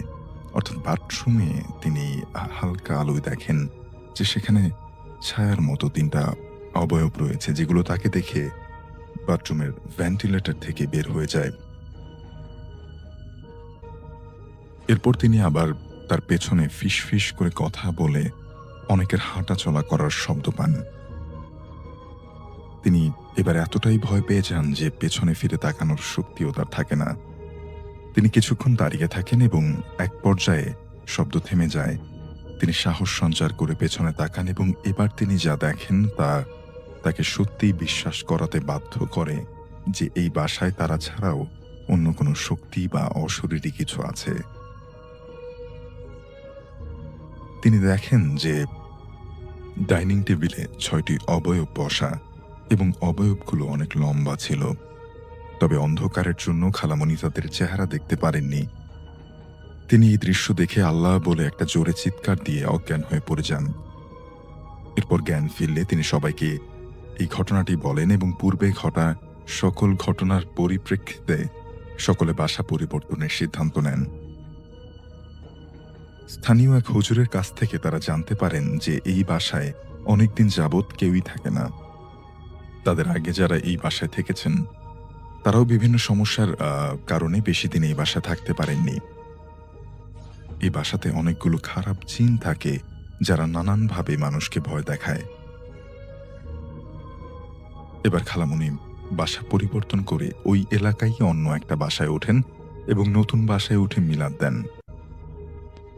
নতুন বাসায় তখনও সব জিনিসপত্র নেওয়া হয়নি। দেখে হুজুর রাতে ওই বাসায় থেকে যাওয়ার এবং বাসায় থেকে পাহারা দেওয়ার সিদ্ধান্ত নেন। রাতে বাসায় একা থাকার সময় হুজুরকে অদৃশ্য কেউ একটা থাপ্পড় দেয়। এই ঘটনার পর হুজুরও কিছুটা ভয় পেয়ে যান এবং পরের দিন খালামণিকে বলেন যে ওরা আপনাদের সাথে এখনো আছে, খুব শীঘ্রই এর একটা ব্যবস্থা করবেন বলে হুজুর চলে যান। এবার খালামণিদের সাথে আরো ভয়ঙ্কর ঘটনা ঘটতে থাকে। একদিন খালাতো বোন আর কাজের মেয়ে নাসিমা বাসায় একা ছিল। ভর দুপুরে নাসিমা ঘুমিয়ে পড়ে এবং খালাতো বোন তার পাশে শুয়ে থাকে। হঠাৎ করে কেউ একজন আমার খালাতো বোনের নাম ধরে ডেকে দরজা খুলতে বলে। সেও কোনো কিছু না ভেবে দরজা খুলে দেয়, কিন্তু কাউকে দেখতে পায় না। দরজা আটকিয়ে যখন সে তার রুমের দিকে যায়, তখন সে দেখে তার রুমের ফ্লোরে 7-8 ফুট লম্বা ও বীভৎস চেহারার একজন কেউ শুয়ে আছে। এই দৃশ্য দেখে সে এতটাই ভয় পায় যে অনেক রাত সেই চেহারার কথা মনে করে সে ঘুমাতে পারে না। এছাড়াও একবার আমার ছোট মামা তাদের বাসায় বেড়াতে যান। তার সিগারেট খাওয়ার বদ অভ্যাস ছিল। এক রাতে তিনি সিগারেট খাওয়ার জন্য বাসার বাইরে যান। সিগারেট খাওয়া শেষ হলে তার দিকে 2 জন লোক আসতে দেখেন। তারা মামার কাছে চলে এলে মামা তাদের পরিচয় জানতে চান। তারা কোনো কথা না বলে মামার দিকে এগোতে থাকে এবং আস্তে আস্তে ছোট হতে থাকে। মামা এটা দেখে ভয়ে পেছনে যেতে থাকেন এবং এক পর্যায়ে ছোট হতে হতে ওই লোক দুটি 2টা বিড়ালে পরিণত হয়ে মামার 2 পাশ দিয়ে চলে যায়। মামা প্রচন্ড ভয়ে দৌড় দিয়ে বাড়িতে আসেন। মামা এই ঘটনা খালামণিকে জানালে খালামণি বড় হুজুরকে কাছে গিয়ে সমস্যার কথা বলে তাবিজ নিয়ে আসেন। তবে হুজুর তাদেরকে বিয়ে বাড়িতে কিংবা সদ্য ভূমিষ্ঠ হওয়া কোনো বাচ্চা আছে এমন বাড়িতে যেতে নিষেধ করেন, অর্থাৎ বাড়ির প্রত্যেক সদস্যকে। হুজুরের কথা মতো চলেই গেল 1-1.5 বছর, তাদের কোনো সমস্যা হয় না। কিন্তু এক সময় তাদের এক প্রতিবেশীর বাচ্চা হলে আমার খালাতো বোন ওই বাড়িতে বাচ্চা দেখতে যায়। সে ওই বাড়ির দরজার প্রবেশ পথে পা রাখতেই আছাড় খেয়ে পড়ে যায়। এর কিছুদিন পর থেকেই তাদের সাথে আবার বিভিন্ন ধরনের ঘটনা ঘটতে থাকে। এবার জিনগুলো দূর থেকে নয়, বরং একেবারে কাছ থেকে ভয় দেখাতে শুরু করে। রাতের বেলা প্রায় ঘুমন্ত অবস্থায় পা ধরে টান দিতে থাকে।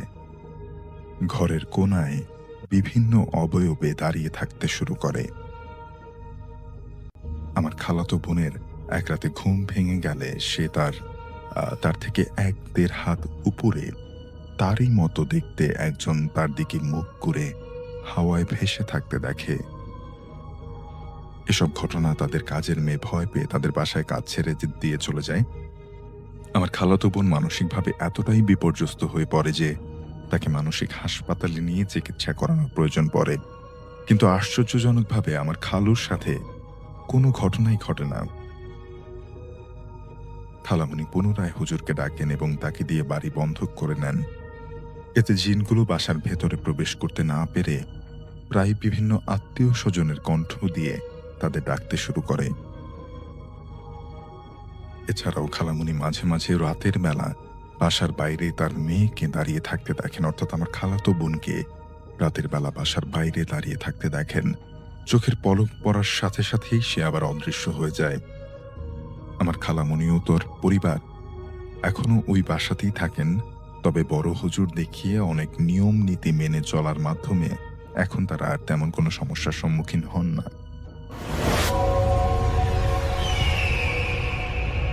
এই কাহিনীটি ঘটেছিল আমার সাথে এবং আমি তখন খুবই ছোট। আমার বয়স হয়তো 6 মাস, এরকম একটা সময়। সেই সময়কার কাহিনী এবং আমি কাহিনীটি শুনেছিলাম আমার ছোট মামার কাছে এবং আমি ওনার কাছ থেকে শুনেছিলাম। আমি সাধারণত আমার জীবনে ঘটে যাওয়া কাহিনীগুলো অনেক কিছুই আপনাদের সাথে শেয়ার করি না। আপনারা হয়তো অনেকেই শুনেছিলেন যে আমি যখন নাকি বিদেশে ছিলাম বা দেশেও ছোটখাটো 2-1টা কাহিনী আপনাদের বলেছি, কিন্তু আমার জীবনে অনেক ভৌতিক অভিজ্ঞতা আছে যেগুলো নাকি আমি শেয়ার করিনি কারোর সাথে বলতে মিডিয়াতে শেয়ার করিনি। আমি যেগুলো শেয়ার করেছি আমার নিকট মানুষের সাথে, নিকট বন্ধু বান্ধবীদের সাথে, অনেকের সাথে শেয়ার করেছি। অনেকে হয়তো জানেন সেগুলো এবং আর অনেক কিছু শেয়ার করা হয়নি। তো যাই হোক, এখন আমি আজকে আপনাদের সাথে একটি কাহিনী শেয়ার করছি এখন। তো আমি শুনেছিলাম আমার ছোট মামার কাছে, কারণ আমার 6 মাস বয়সের কাহিনী। আমার আসলে সে সময় তো আমার কাহিনী অনুধাবন করার কিছুই নেই। তো যাই হোক, আম কাহিনীটি শুরু হয় তখন আমার মা আমাকে নিয়ে আমার নানার বাসায় ছিলেন, অবস্থান করছিলেন সেই সময়টাতে। এবং আমার নানার বাসা ছিল ঢাকা শহরেরই এমন একটা জায়গায়, যে জায়গাটা ছিল খুবই নীরব, নিথর। মানে অ্যাকচুয়ালি সন্ধ্যার পরে একদমই নীরব হয়ে যেত, কারণ তখন শহুরের ব্যাপারটা খুব একটা ছড়িয়ে যায়নি সে অঞ্চলটাতে। এবং সে অঞ্চলটা তখন ছিল, মানে আমি আমার ছোটকালে জীবন দশায় যা দেখেছি আমার নানা বাড়ি, আমি যখন ছোট ছিলাম তখন দেখেছি যে একটা বাড়ি থেকে আরেকটা বাড়ির দূরত্ব বেশ খানিকটা দূরে, এবং এর মাঝখানে প্লট ছিল বিভিন্ন, হয়তো সেখানে পরবর্তীতে বাড়িঘর হয়েছে, ওই সময়টা ফাঁকা থাকে। এবং বেশ এরকমই ছিল জায়গাটা। সন্ধ্যার পরে খুব একটা আলো দেখা যেত না, অনেক দূরে স্ট্রিট ল্যাম্প ছিল, এবং সেই স্ট্রিট ল্যাম্পের আলো ঠিক ল্যাম্পের আলোর নিচ থেকে অনেক দূর পর্যন্ত পৌঁছতো না।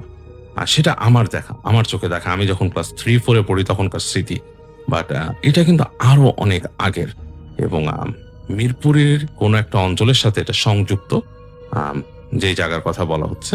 আচ্ছা, যাই হোক, তো সেই জায়গায় ঘটনার সময় আমার মা অবস্থান করছিল নানার বাসায়, এবং আমার মামা যেভাবে ঘটনাটা আমাকে বলেছেন, মামা আমার থেকে খুব বেশি বড় না বয়সে, কিন্তু তিনি আমার সাথে খুব বন্ধুর মতো ছিলেন, এবং তিনি অনেক কিছুই আমার সাথে শেয়ার করতেন, এবং আরো অনেক কাহিনী আছে। যাই হোক, এই কাহিনীটি আমি বলি। যেটা হয়, দুপুরের পরে আমার মামা হঠাৎ করে বাসায় আসেন, মানে তাদের নিজের বাসায়, নানা বাড়িতে আসেন। তার আগে যেটা তিনি করছিলেন, তিনি ওই বাসার কাছাকাছি একটা পুকুর ছিল, এবং পুকুরটা এমন একটা পুকুর ছিল, তখনকার সময় ওই পুকুরগুলো বেশ বড় হতো না, ছোট ছোট পুকুর, কিন্তু আসলে অনেকেই বলতো পুকুরের পাড়ে কিছু গাছ টাছ থাকতো, কলা গাছ টাইপের। অনেকেই বলতো অনেকে অনেক কিছু দেখে। তো যাই হোক, পুকুরটা ছিল এইরকম। তো সেই পুকুরের পাশে একটা জায়গায় আমার মামাকে তার থেকে বয়সে একটু বড় একটা মানুষ বলে যে, এখানে আমার একটা আংটি পড়ছে, তুমি খুঁজে দিতে পারবা? তো মামা যেহেতু ছোট মানুষ, হয়তো তার বয়স 7-8 বছর, সে তো আসলে ছোট মানুষ, সে তো বুঝতে পারে না, সে অনেকক্ষণ খোঁজাখুঁজি করে পায় না। তো যাই হোক, সে এরকম খোঁজাখুঁজি করে পায় না, এবং তখন দুপুর গড়িয়ে গেছে, তিনি বাসায় আসেন। তো বাসায় এসে তিনি দেখেন আমার আম্মু আমাকে কোলে নিয়ে দাঁড়িয়ে আছে। তো তিনি চলে আসেন আম্মুর কাছে, এসে আমাকে দেখে বলে, আম্মুকে দেখে বলে, আপা ওকে দাও, আমি নেই, ওকে কোলে নেই। উনি নিজেই ছোট মানুষ, তারপরও তিনি আমাকে কোলে নিতে চাচ্ছেন। তো আম্মা আস্তে করে দেয়। তো আমি নাকি তার কোলে যেই প্রচন্ড রকম একটা চিৎকার করে কান্না শুরু করে দিই, এবং মানে একদম টপ অফ মাই লাংস আমি কাঁদছিলাম। আমি নাকি কাঁদতে কাঁদতে নীল হয়ে গিয়েছিলাম, এবং চোখগুলো বড় হয়ে গিয়েছিল। খুব কাঁদছি, চিৎকার করে করে কাঁদছি। তো আম্মা এই দেখে তাড়াতাড়ি কোলে নেয়, এবং কোলে নিয়ে শান্ত করার চেষ্টা করে, কিন্তু কোনো মতেই আমি শান্ত হচ্ছি না, এবং কাঁদছিলাম। কাঁদতে কাঁদতে আমি একদম নীল বর্ণ ধারণ করেছে শরীর, এবং অসম্ভব রকমের কান্না। একটা বাচ্চা যদি কান্না না থামায়, ছোট বাচ্চা, অনেকক্ষণ, ঘন্টা খানেকের বেশি হয়ে গেছে, কাঁদছে তো কাঁদছি। তো ভয়ঙ্কর একটা ব্যাপার। তো এরকম এক সময়, তখন অলরেডি বিকাল হয়ে গেছে, আমার আম্মা, নানি সবাই টেনশনে পড়ে গেল। তো আমার নানা আসার পর নানাকে বলল যে একজন হুজুর নিয়ে আসতে। আমার নানি বলল যে নিশ্চয়ই কোনো একটা বাতাস লাগছে বা কিছু।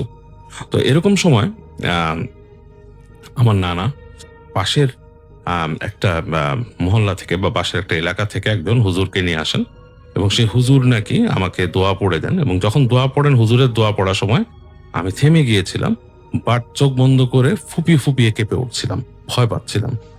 তো এরকম অবস্থায় হুজুর দোয়া করে দেয়, এবং বলে যে রাত্রেবেলা বাচ্চাকে বা এইভাবে দোয়া পড়ে রাখবেন, এবং তিনি একটা মানে সুতা পড়ে দেন মনে হয় গলায়, বলে যেটা পরিয়ে বাচ্চাকে ঘুম পাড়াবেন, এই সে বাচ্চার নজর লাগছে, এবং এরকম একটা অবস্থা।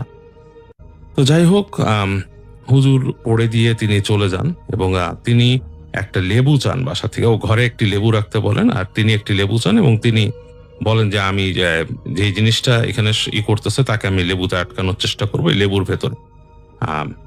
জিন জাতি, এদের মধ্যে একটা শ্রেণী আছে যারা নাকি লেবুকে নাকি ভয় পায়। এবং যেখানে লেবু গাছ থাকে সেখানে নাকি তারা আসে না। যাই হোক, তো তিনি একটা লেবু, দুটো লেবু, একটা দিয়ে যান, একটা নিয়ে যান সাথে করে। তো রাতের বেলা আমি নাকি ওরকম ভয়ে কেঁপে কেঁপে উঠছি এবং কেঁদে উঠছি, মানে অস্বাভাবিক একটা আচরণ। তো রাতে ঘুমাতে গেছে, এই সব কিন্তু আমার মামার কাছে শোনা, ছোট মামার কাছে। যাই হোক, ঘুমাতে গেছে তখন একটা রুমের মধ্যে আমি এবং আমার মা একটা বিছানায় শুয়েছিলাম, আর আমার নানি, আমার ছোট মামা একটা বিছানায় শুয়েছিল মাঝখানে। তো ঘরের মাঝখানের জায়গা আর কি। তো রাত হয়েছে একটা সময়, তখন কিন্তু বিদ্যুৎ ওরকম ছিল না। রাতের বেলা বিদ্যুৎ সবাই লাইট টাইট বন্ধ করে দিত একদম। তো গভীর রাতে লাইট বন্ধ করে দিয়েছে। ঘরের মধ্যে হালকা চাঁদের আলো আসছে জানলা দিয়ে, এবং ঘর লক করা।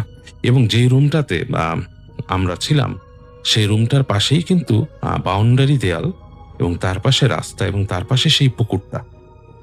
মানে রাস্তা মানে বাসার পরের বাউন্ডারি দেয়ালের পরের রাস্তাটা ক্রস করলে সেই পুকুর, যেই পুকুরে আমার মামা দুপুরবেলা অনেকক্ষণ পুকুরের পাড়ে দাপাদাপি করেছিলেন। তো যাই হোক, সেখানে রাতের বেলা শুয়ে আছি, রাত হয়েছে, অনেক রাত, কুকুর ডাকছে এবং নিশুতি, এবং সেখানে মানে অন্যরকম একটা পরিবেশ। তো আমার ছোট মামা শুয়ে আছে, তার ঘুম আসছে না। তো তিনি শুয়েছেন, ছোট মামা শুয়েছিলেন খাটের একদম শুরুতে, নানি ছিলেন ওই পাশে। তো যাই হোক, দেয়ালের পাশে নানি ছিলেন, তো শুয়ে আছেন। ছোট মামা নাকি রাত যখন গভীর হলো, অন্ধকার গভীর হয়ে গেল, এই সময় তিনি হঠাৎ দেখছেন যে ঘরের এই পাশে যে দরজাটা আছে, যেটা নাকি বাইরে যাওয়ার জন্য, সেই দরজাটার কাছ থেকে একটা ছায়ার মতো আস্তে করে এসে দরজা দিয়ে ঢুকলো, এবং একটি অবয়ব, এবং অবয়বটা মামা বোঝার চেষ্টা করছে। ঘুমের মধ্যে তিনি তার ঘুম আসেনি, সেই রুমের যে হালকা আলো ছায়া বাইরের, সেটা যে তিনি দেখতে পাচ্ছেন, একটা অবয়ব মানুষের মতো দরজাটাকে ভেদ করে আসলো, যেমন ট্রান্সপারেন্ট কোনো কিছু ভেদ করে আসে, এবং এসে আরো সামনে চলে আসলো আস্তে আস্তে, এবং এই যে দুটো বিছানা ছিল সেই দুটো বিছানার মাঝখানে চলে আসলো। এখন নাকি তিনি অন্ধকারের মধ্যে বুঝতে পাচ্ছেন অন্ধকারটা আরো ঘনীভূত, এবং তিনি একটা মূর্তি দেখতে পাচ্ছেন, একটা ছায়া মূর্তি টাইপের, দুই খাটের মাঝখানে দাঁড়িয়ে আছে। এবং সেটা দেখতে এরকম ছিল মামার বর্ণনা অনুযায়ী, যে সেটার মুখটা নাকি লম্বা ছিল, বেশ লম্বা, কি বলবো, চোখা, মানে ছুচালো মুখ, মানে মুখটা সামনের দিকে চলে গেছে, এটা ঠোঁটের মতো, এবং বাকিটা তো দেখাই যাচ্ছে এতটুকু অন্ধকারের মধ্যে, বাকিটা মনে হচ্ছে একটা অবয়ব, এবং বেশ লম্বা। সেটা লম্বা হবে অ্যাভারেজ মানুষের থেকে লম্বা একটা ছায়া, এরকম একটা ছায়া বা একটা অবয়ব, জমাট বাঁধা অন্ধকার, যার মুখটা বোঝা যাচ্ছে সুচালো। তো সেটা নাকি কিছুক্ষণ দাঁড়িয়ে থাকলো দুই বিছানার মধ্যবর্তী স্থানে, তারপর আস্তে আস্তে করে আমাদের খাটের দিকে আসলো, যেখানে আমি আর আমার মা ঘুমিয়েছিলাম। এই সময় নাকি আমি প্রচন্ড জোরে আবার কেঁদে উঠলাম চিৎকার করে, আর আমার ছোট মামাও নাকি তাড়াতাড়ি ধাক্কা দিল আমার নানিকে, আম্মা উঠেন উঠেন। তো এরকম যখন হলো, তখন নানি উঠে গেছে, আমি যেহেতু কাঁদছি, আমার মা উঠে গেছে, কেউ নাই রুমের মধ্যে, তাড়াতাড়ি দুজন যেয়ে গেছে, এবং মামা তাকিয়ে দেখলো সে ছায়া মূর্তিটি নেই। তো রুমের মধ্যে বাতি জানালো হলো, ছোট মামাও কাঁপছে, ভয় পেয়েছে, প্রচন্ড ভয় পেয়েছে।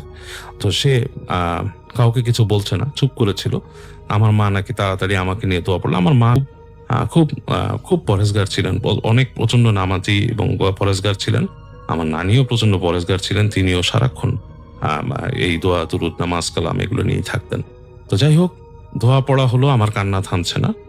তো পরদিন সকালে আমাদের আরেক আত্মীয় আছে, এক নানা বাড়ি আছে, সেখানে ওনারা ছিলেন কামেল মানুষ, খুব কামেল, এবং পুরা ঢাকা শহরে অনেক পরিচিত সেই জায়গাটা।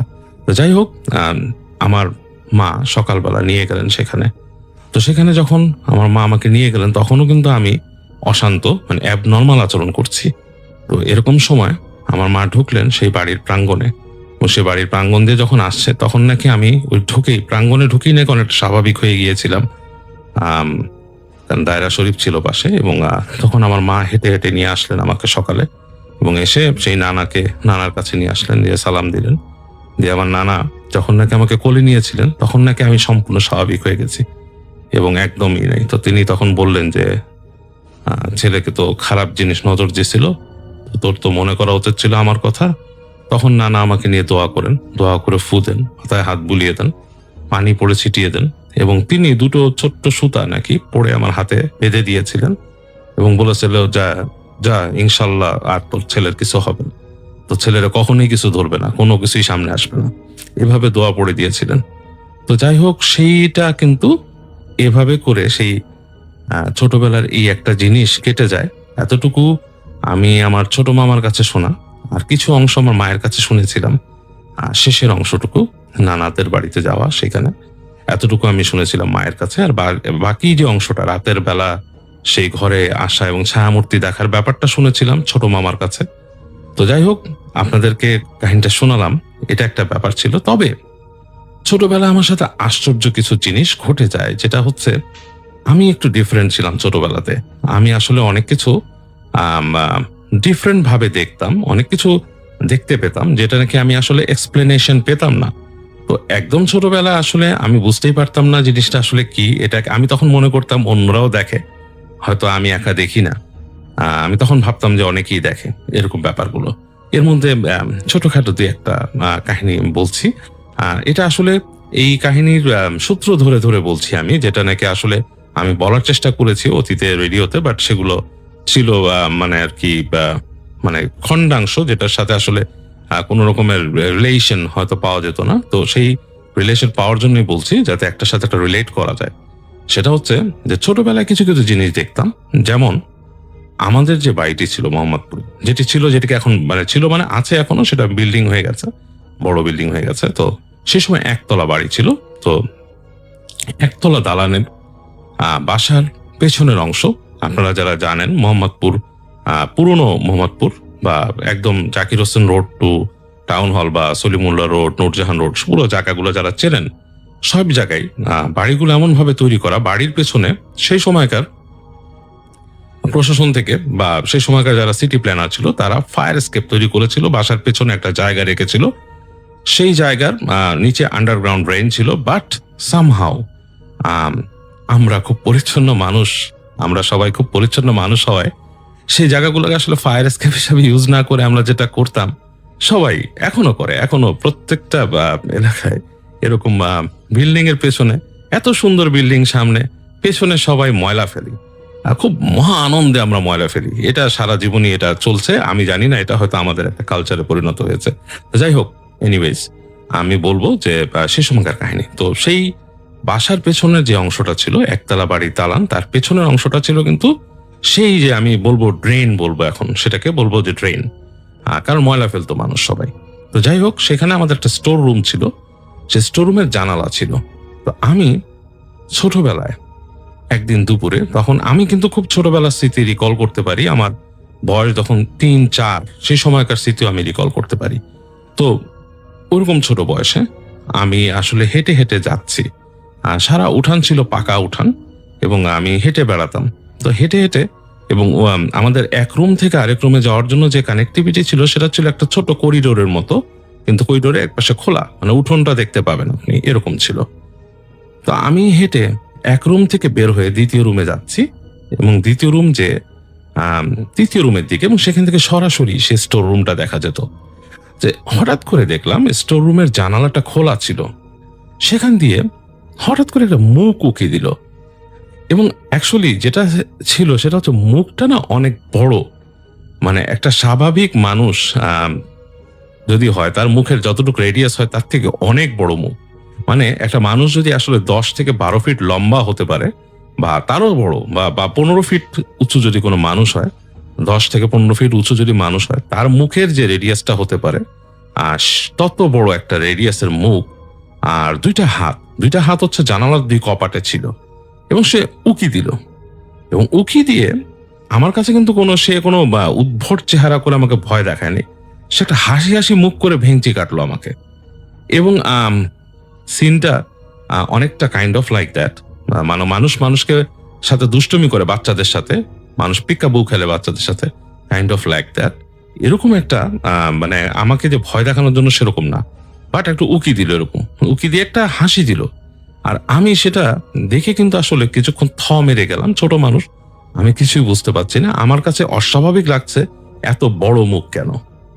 কিন্তু মনে হলো যে এরকম তো হাসি অনেকেই দেয়, মানুষকে দেখলে হাসি দেয়, বাচ্চাদের দেখলে হাসি দিত, বাট বেশ বড়, এত বড় মুখ কেন এবং একটু আনইউজুয়াল, এটা আমার কাছে বেশ অবাক লাগছিল। তো এরকমই কয়েকটা কাহিনীর আরেকটা কাহিনী হচ্ছে সন্ধ্যা 7টা-8টা বাজে। তখনকার দিনে শহরেও 7টা-8টা কিন্তু বেশ রাত হয়ে যেত। আমি ঠিকই সেই উঠানেরই একপাশে করিডোর দিয়ে হেঁটে আসছি, আমি তখন সেই ছোটই। হঠাৎ করে দেখি আমাদের যে দেয়ালটা ছিল, একটা দেয়াল ছিল, বাউন্ডারি ওয়াল, বেশ উঁচু, প্রায় 10 ফিটের মতো উঁচা। সে বাউন্ডারি ওয়ালের উপর দিয়ে পাশের বাড়ি থেকে, তখন কিন্তু বেশিরভাগ বাড়ি আমাদের অঞ্চলে 95% উপর বাড়ি একতলা ছিল, হয়তো 1-2 বাড়ি দোতলা এরকম ছিল, বা বেশিরভাগই 95% বাড়ি ছিল একতলা। তো দেখছি পাশের বাড়ির অংশ থেকে আমাদের বাড়ির মাঝখানে যে বাউন্ডারি দেওয়ালটা, সেই দেয়ালের উপর দিয়ে কেউ একজন হেঁটে যাচ্ছে। তার হাইটটাও অস্বাভাবিক, মানে হাইট বলতে তার পাটা অস্বাভাবিক। সে পাটাকে বাঁকা করে বসে বসে হেঁটে যাচ্ছে, মানে একটা পা উঁচু করছে, একটা পা করে যাচ্ছে, এবং সে আমার দিক তাকিয়ে একটা হাসি দিল, এবং সে হাসতে হাসতে সে পার হয়ে গেল বাউন্ডারি দেওয়ালটা। এবং আমাদের বাসার সামনে তখন 3টা গাছ ছিল, আম, জাম, কাঁঠাল, 3টা বড় বড় গাছ ছিল, এবং সে গাছের কাছে যে অদৃশ্য হয়ে গেল আমি আর খেয়াল করতে পারলাম না। আমি শুধু তাকিয়ে দেখলাম এরকম কোনো কিছু একটা পাস করে যাওয়া। তো এই ছিল আমার দেখা দ্বিতীয় সিন।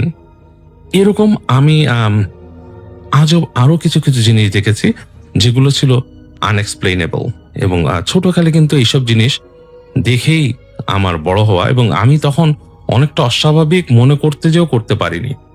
ওই আমাদের বাসার সামনে যে গাছ ছিল বলেছি, যে সেই গাছের ওখানে একটা আমাদের জানালা ছিল। এই ছোটবেলায় আমি সেই জানালা ধরে খেলছি, ঝুলছি, হঠাৎ করে আমার মনে হলো আমার পা ধরে কেউ টান দিল, এবং পা ধরে টান দেওয়ার কিন্তু কথা না, কারণ যে গাছ যেখানে ছিল, গাছগুলো কিন্তু একটা বাউন্ডারি ওয়াল দিয়ে ঢাকা, এবং বাউন্ডারি ওয়ালটা প্রায় 7 ফিটের থেকে উঁচু ছিল, এবং তার উপরে কাঁচ লাগানো। ওখানে কেউ ঢুকলে আমি দেখতে পেতাম।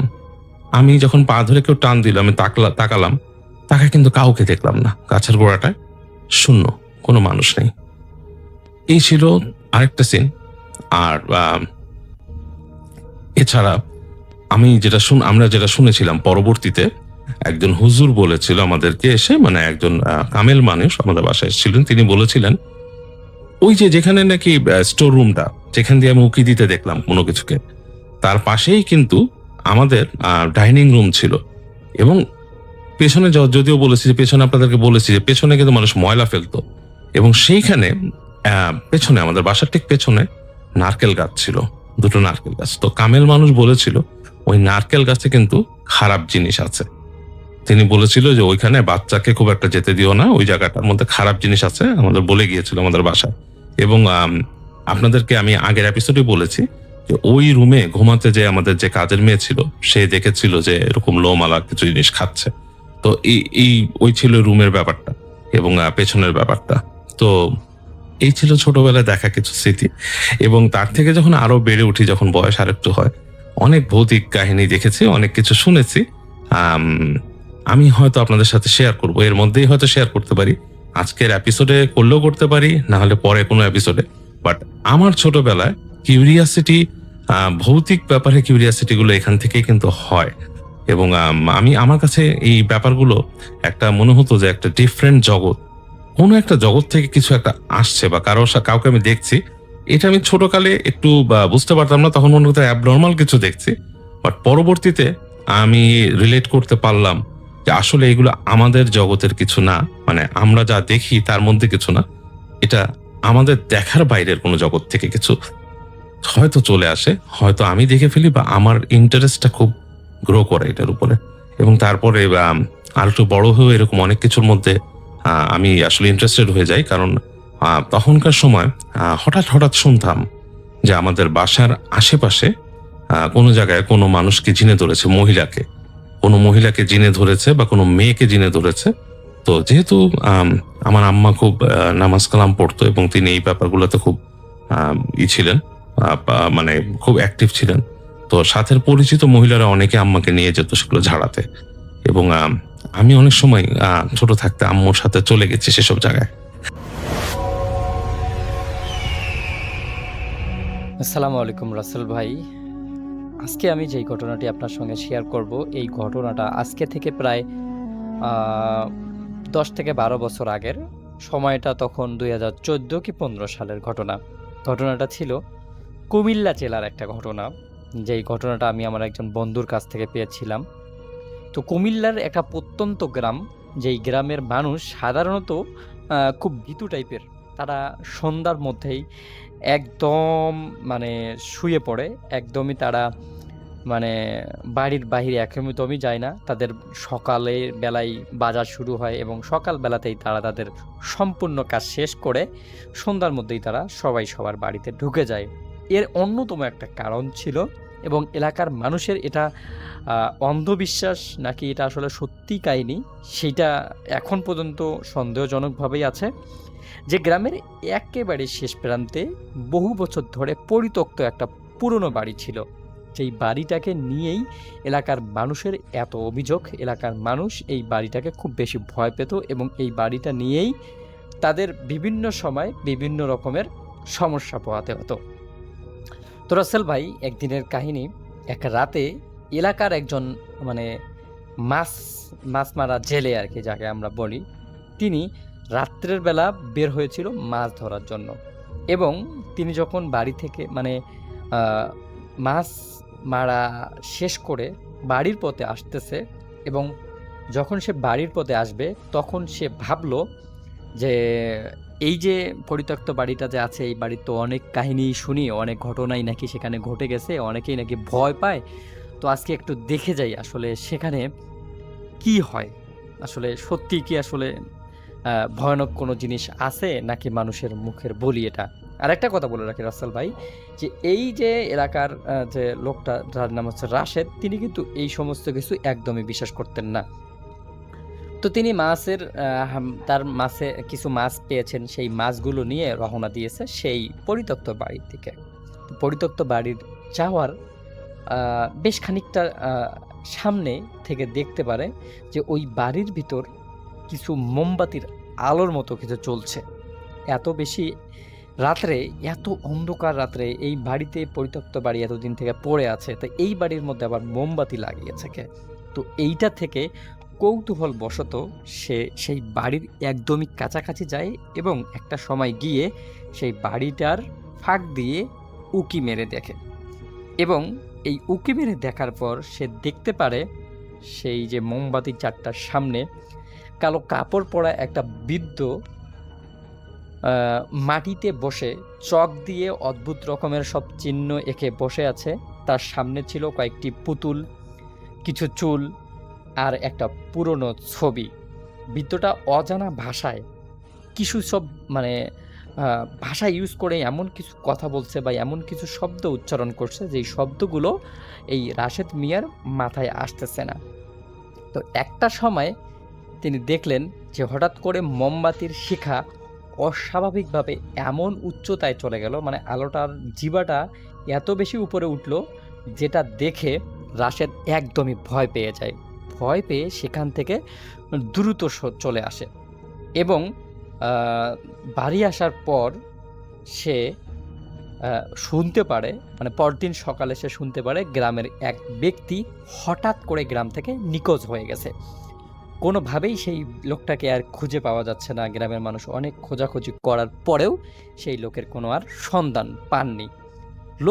মানুষরা যখন আর কি এই বিষয়টাকে ভুলে যাবে, ঠিক তার মানে সেই দিনেই, যেদিন আর কি সবাই একটু একটু ভুলে গেছে, সেই দিনেই সেই হারানো লোকটাকে একটা জঙ্গলের পাশে অখ্যাত বিভিন্ন রকমের ক্ষত বিক্ষত অবস্থায় পাওয়া যায় এবং সে দেখা যায় যে সে জীবিত ছিল, কিন্তু সে অস্বাভাবিক সব আচরণ করতেছিল। শুধু বারবার একটা কথাই বলতেছিল যে ওই বাড়িতে কেউ যেও না, ওই বাড়িতে যাওয়া ঠিক হবে না, ওরা এখনও আমাকে খুঁজছে, ওরা আমাকে বাঁচতে দিবে না, এমন সব কথা বলতেছিল ওই লোকটা। কিন্তু এর কয়েক সপ্তাহ পর রাশেদ নিজেও কিছু অদ্ভুত রকমের ঘটনা লক্ষ্য করতে শুরু করলো। তিনি দেখলেন যে গভীর রাতে তার ঘরের বাইরে কেউ হাঁটাহাঁটি করত, শব্দ করত, কেউ যেন আগুন জ্বালিয়ে বসে আছে, কেউ যেন ডাকাডাকি করছে। এই সমস্ত কিছু যখন শুনতে পারত, তো তিনি একদিন সাহস করে তার ঘরের দরজা খুলে বাহিরের পরিবেশটা দেখার চেষ্টা করলো, কিন্তু সে দেখলো বাইরে কোনো কিছুই ছিল না। এবং সে এই বিষয়টা নিয়ে অনেক বেশি টেনশনের মধ্যে ভুগতে থাকে। এবং একদিন আসলে সত্যি একটা কাহিনী তার কাছে এত বেশি ঘাবড়ে যাওয়ার মতো লাগে, তো সে সেই বিষয়টা আমাদেরকে জানিয়েছে। সেটা হচ্ছে যে একদিন ঘুম থেকে উঠে সে দেখলো তার বালিশের নিচে একটা কালো কাপড় মোড়ানো একটা পুতুল রাখা আছে। সে সেই পুতুলটা দেখেই বুঝতে পারেছে যে এই পুতুলটা হয় সে কোথাও না কোথাও দেখেছে। তারপর সে মাথা ঠান্ডা করে আস্তে আস্তে চিন্তা করতে থাকে যে আসলে এই পুতুলটা সে কোথায় দেখেছে। এরপর তার মাথায় চট করে এসে যায় এই পুতুলটা সে দেখেছিল ওই যে পরিত্যক্ত বাড়ি ছিল, সেই পরিত্যক্ত বাড়ির ওই যে তান্ত্রিকটা যেই লোকটা ছিল সেই লোকটার সামনে এই পুতুলটা পড়েছিল। এবং আসলে এইটা পুতুলটা দেখার পর সে এত বেশি ভয় পেয়ে যায় যে তার আসলে মানে মাথার চিন্তায় আসে না সে আসলে এটা নিয়ে কি করবে। এবং এই যে মানে পুতুলটা নিয়ে সে সেই পরিত্যক্ত বাড়িতে রাত্রের বেলা আবারও ঘোরপাক করা শুরু করে, কোন দিন আবার সেই রকমের জিনিস দেখতে পারবে। তো প্রতিদিন যখন যায় কোনো দিনও সেই লোককে আর তিনি দেখতে পারেন না। তবে হঠাৎ করে একদিন সে দেখতে পারে সেই কবিরাজ বা সেই লোকটা আবারও সেদিন সেখানে আসছে। এখন এই যে মানে রাশেদ সেই বন্ধুটা, মানে যার ঘটনা আর কি, তিনি এবার কোনো কিছু তোয়াক্কা না করে সেই বাড়ির ভিতরে ঢুকে পড়ে এবং ওইখানে যে কবিরাজটা ছিল তাকে ধরে ফেলে বলে যে আপনি এই যে কালো পুতুলগুলো এখানে রাখছেন বা কালো পুতুল কতদিন আমি দেখেছি, এই পুতুলগুলো আমার বাড়িতে কিভাবে আসলো, কিভাবে এটা আমি পেলাম, কিভাবে আমি এটা করলাম, এই সমস্ত যখন প্রশ্ন করে তখন তিনি আর কি দেখতে পারেন যে ওনার যে কিছু যে ছিল ওখানে, এমন মানে উনি যে আসলে সত্যি কাউকে ধরেছে বা সত্যি ওখানে কেউ ছিল এরকম আসলে উনি কিছুই দেখতে পারে না। উনি দেখতে পারে যে উনি আসলে কোনো মানুষকেই ধরেননি, শুধুমাত্র কিছু একটা কাপড় ওখানে বসা ছিল, সেই কাপড়টাকে উনি ধরেছে। তো এটা দেখার পর উনি আসলে ওখানেই অজ্ঞান হয়ে যান। অজ্ঞান হয়ে সেখানেই উনি প্রায় 24 ঘন্টার মতো অতিবাহিত করেন। মানুষ, এলাকার সবাই সেটা আর কি দেখে, খোঁজখবর করে, কিন্তু সেই রাশেদের কোথাও আর ঠিকানা, কেউ কোনো মানে তার পরিচয় আর পায় না।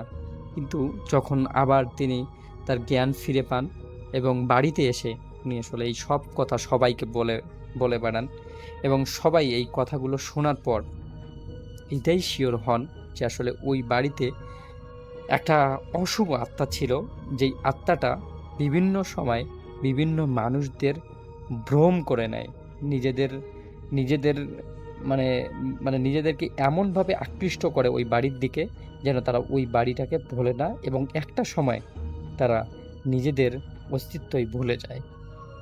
তো রাসেল ভাই, এটাই ছিল ঘটনা। যদি ঘটনাটা ভালো লাগে তাহলে শেয়ার করবেন। আর আপনার কাছে রিকোয়েস্ট থাকবে যে আপনি আমার আজকের এই ঘটনাটা প্লিজ শোনাবেন। ভালো থাকবেন, সুস্থ থাকবেন। তো প্রথম যে ঘটনাটায় চলে যাচ্ছি, সেই ঘটনা ঘটেছে এক ভাইয়ের সাথে। তার নাম আলামিন। তিনি ত্রিপুরা থেকে আমাদেরকে ঘটনাটি পাঠিয়েছেন। এই ঘটনাটা ঘটেছে তার সাথে এবং তার কাজিনের সাথে, মানে তার খালাতো ভাই। তো তারা দুজনে একসাথে নানার বাড়িতে বেড়াতে গিয়েছিল। তখন ছিল বৈশাখ মাস, বাজারে মেলা অনুষ্ঠিত হতো। তো তারা ঠিক করলো মেলায় যাবে। তো বলে রাখা ভালো, তাদের নানার বাড়িতে একদম একটা অজপাড়াগা, তথা মানুষ বসবাস করে না। চতুর্দিকে পাহাড় আর পাহাড়, এমনিতেই তাদের ত্রিপুরাতে একটু পাহাড় বেশি। তো তারা মেলার দিন মেলায় যাবে এমন প্রস্তুতি নিচ্ছে। তাদের এইখানে মেলা হয় রাতে। তো তারা যাবে, সেরকম গাড়ির ব্যবস্থা ছিল না। তো তারা একটা বাইসাইকেল নিয়ে যাওয়ার জন্য প্রিপারেশন নেয়। তারা ভালোভাবে মানে গিয়ে পৌঁছায় এবং মেলাতে, এবং সেখানে গিয়ে ঘোরাঘুরি, খাওয়া দাওয়া এবং কিছু জিনিস কেনাকাটা শেষ করে রাত 9টা বেজে যায়। ওই দিন তাদের নানুর বাড়ির এলাকায় কানু ফকিরের বাড়িতে ওরস ছিল। তো তাদের প্ল্যান ছিল এখানে এসে যেখান থেকে ওরস হয়ে তাদের বাড়িতে যাবে। যখন ওখানে বাউল গান হয়, তো মেলা থেকে বাড়িতে তারা আসছে, তো তিনি সাইকেল চালাচ্ছিল, তার ভাই তার পেছনে বসা। রাস্তার দুপাশে জঙ্গল এবং খুব অন্ধকার রাস্তা। তাদের কাজিনের একটা হাত তাদের কাজিনের হাতে একটা টর্চ লাইট ছিল, ওটার আলোতেই তারা আস্তে আস্তে আসছিল। হঠাৎ করে টর্চ লাইটের চার্জ শেষ হয়ে যায়। তখন আর কি করবে, তারপরে তারা আস্তে আস্তে সাইকেল চালানো শুরু করে। কিন্তু হঠাৎ সামনে এগোনোর পর তারা কিছুই দেখে না, কিন্তু সামনে কি যেন একটা জ্বলছে, ওটা দূর থেকে দেখা যাচ্ছে রাস্তার মাঝখান থেকে। ওটা দেখে তিনি আর তার কাজিন ওটার দিকে এগিয়ে যায় ওটা কি দেখার জন্য।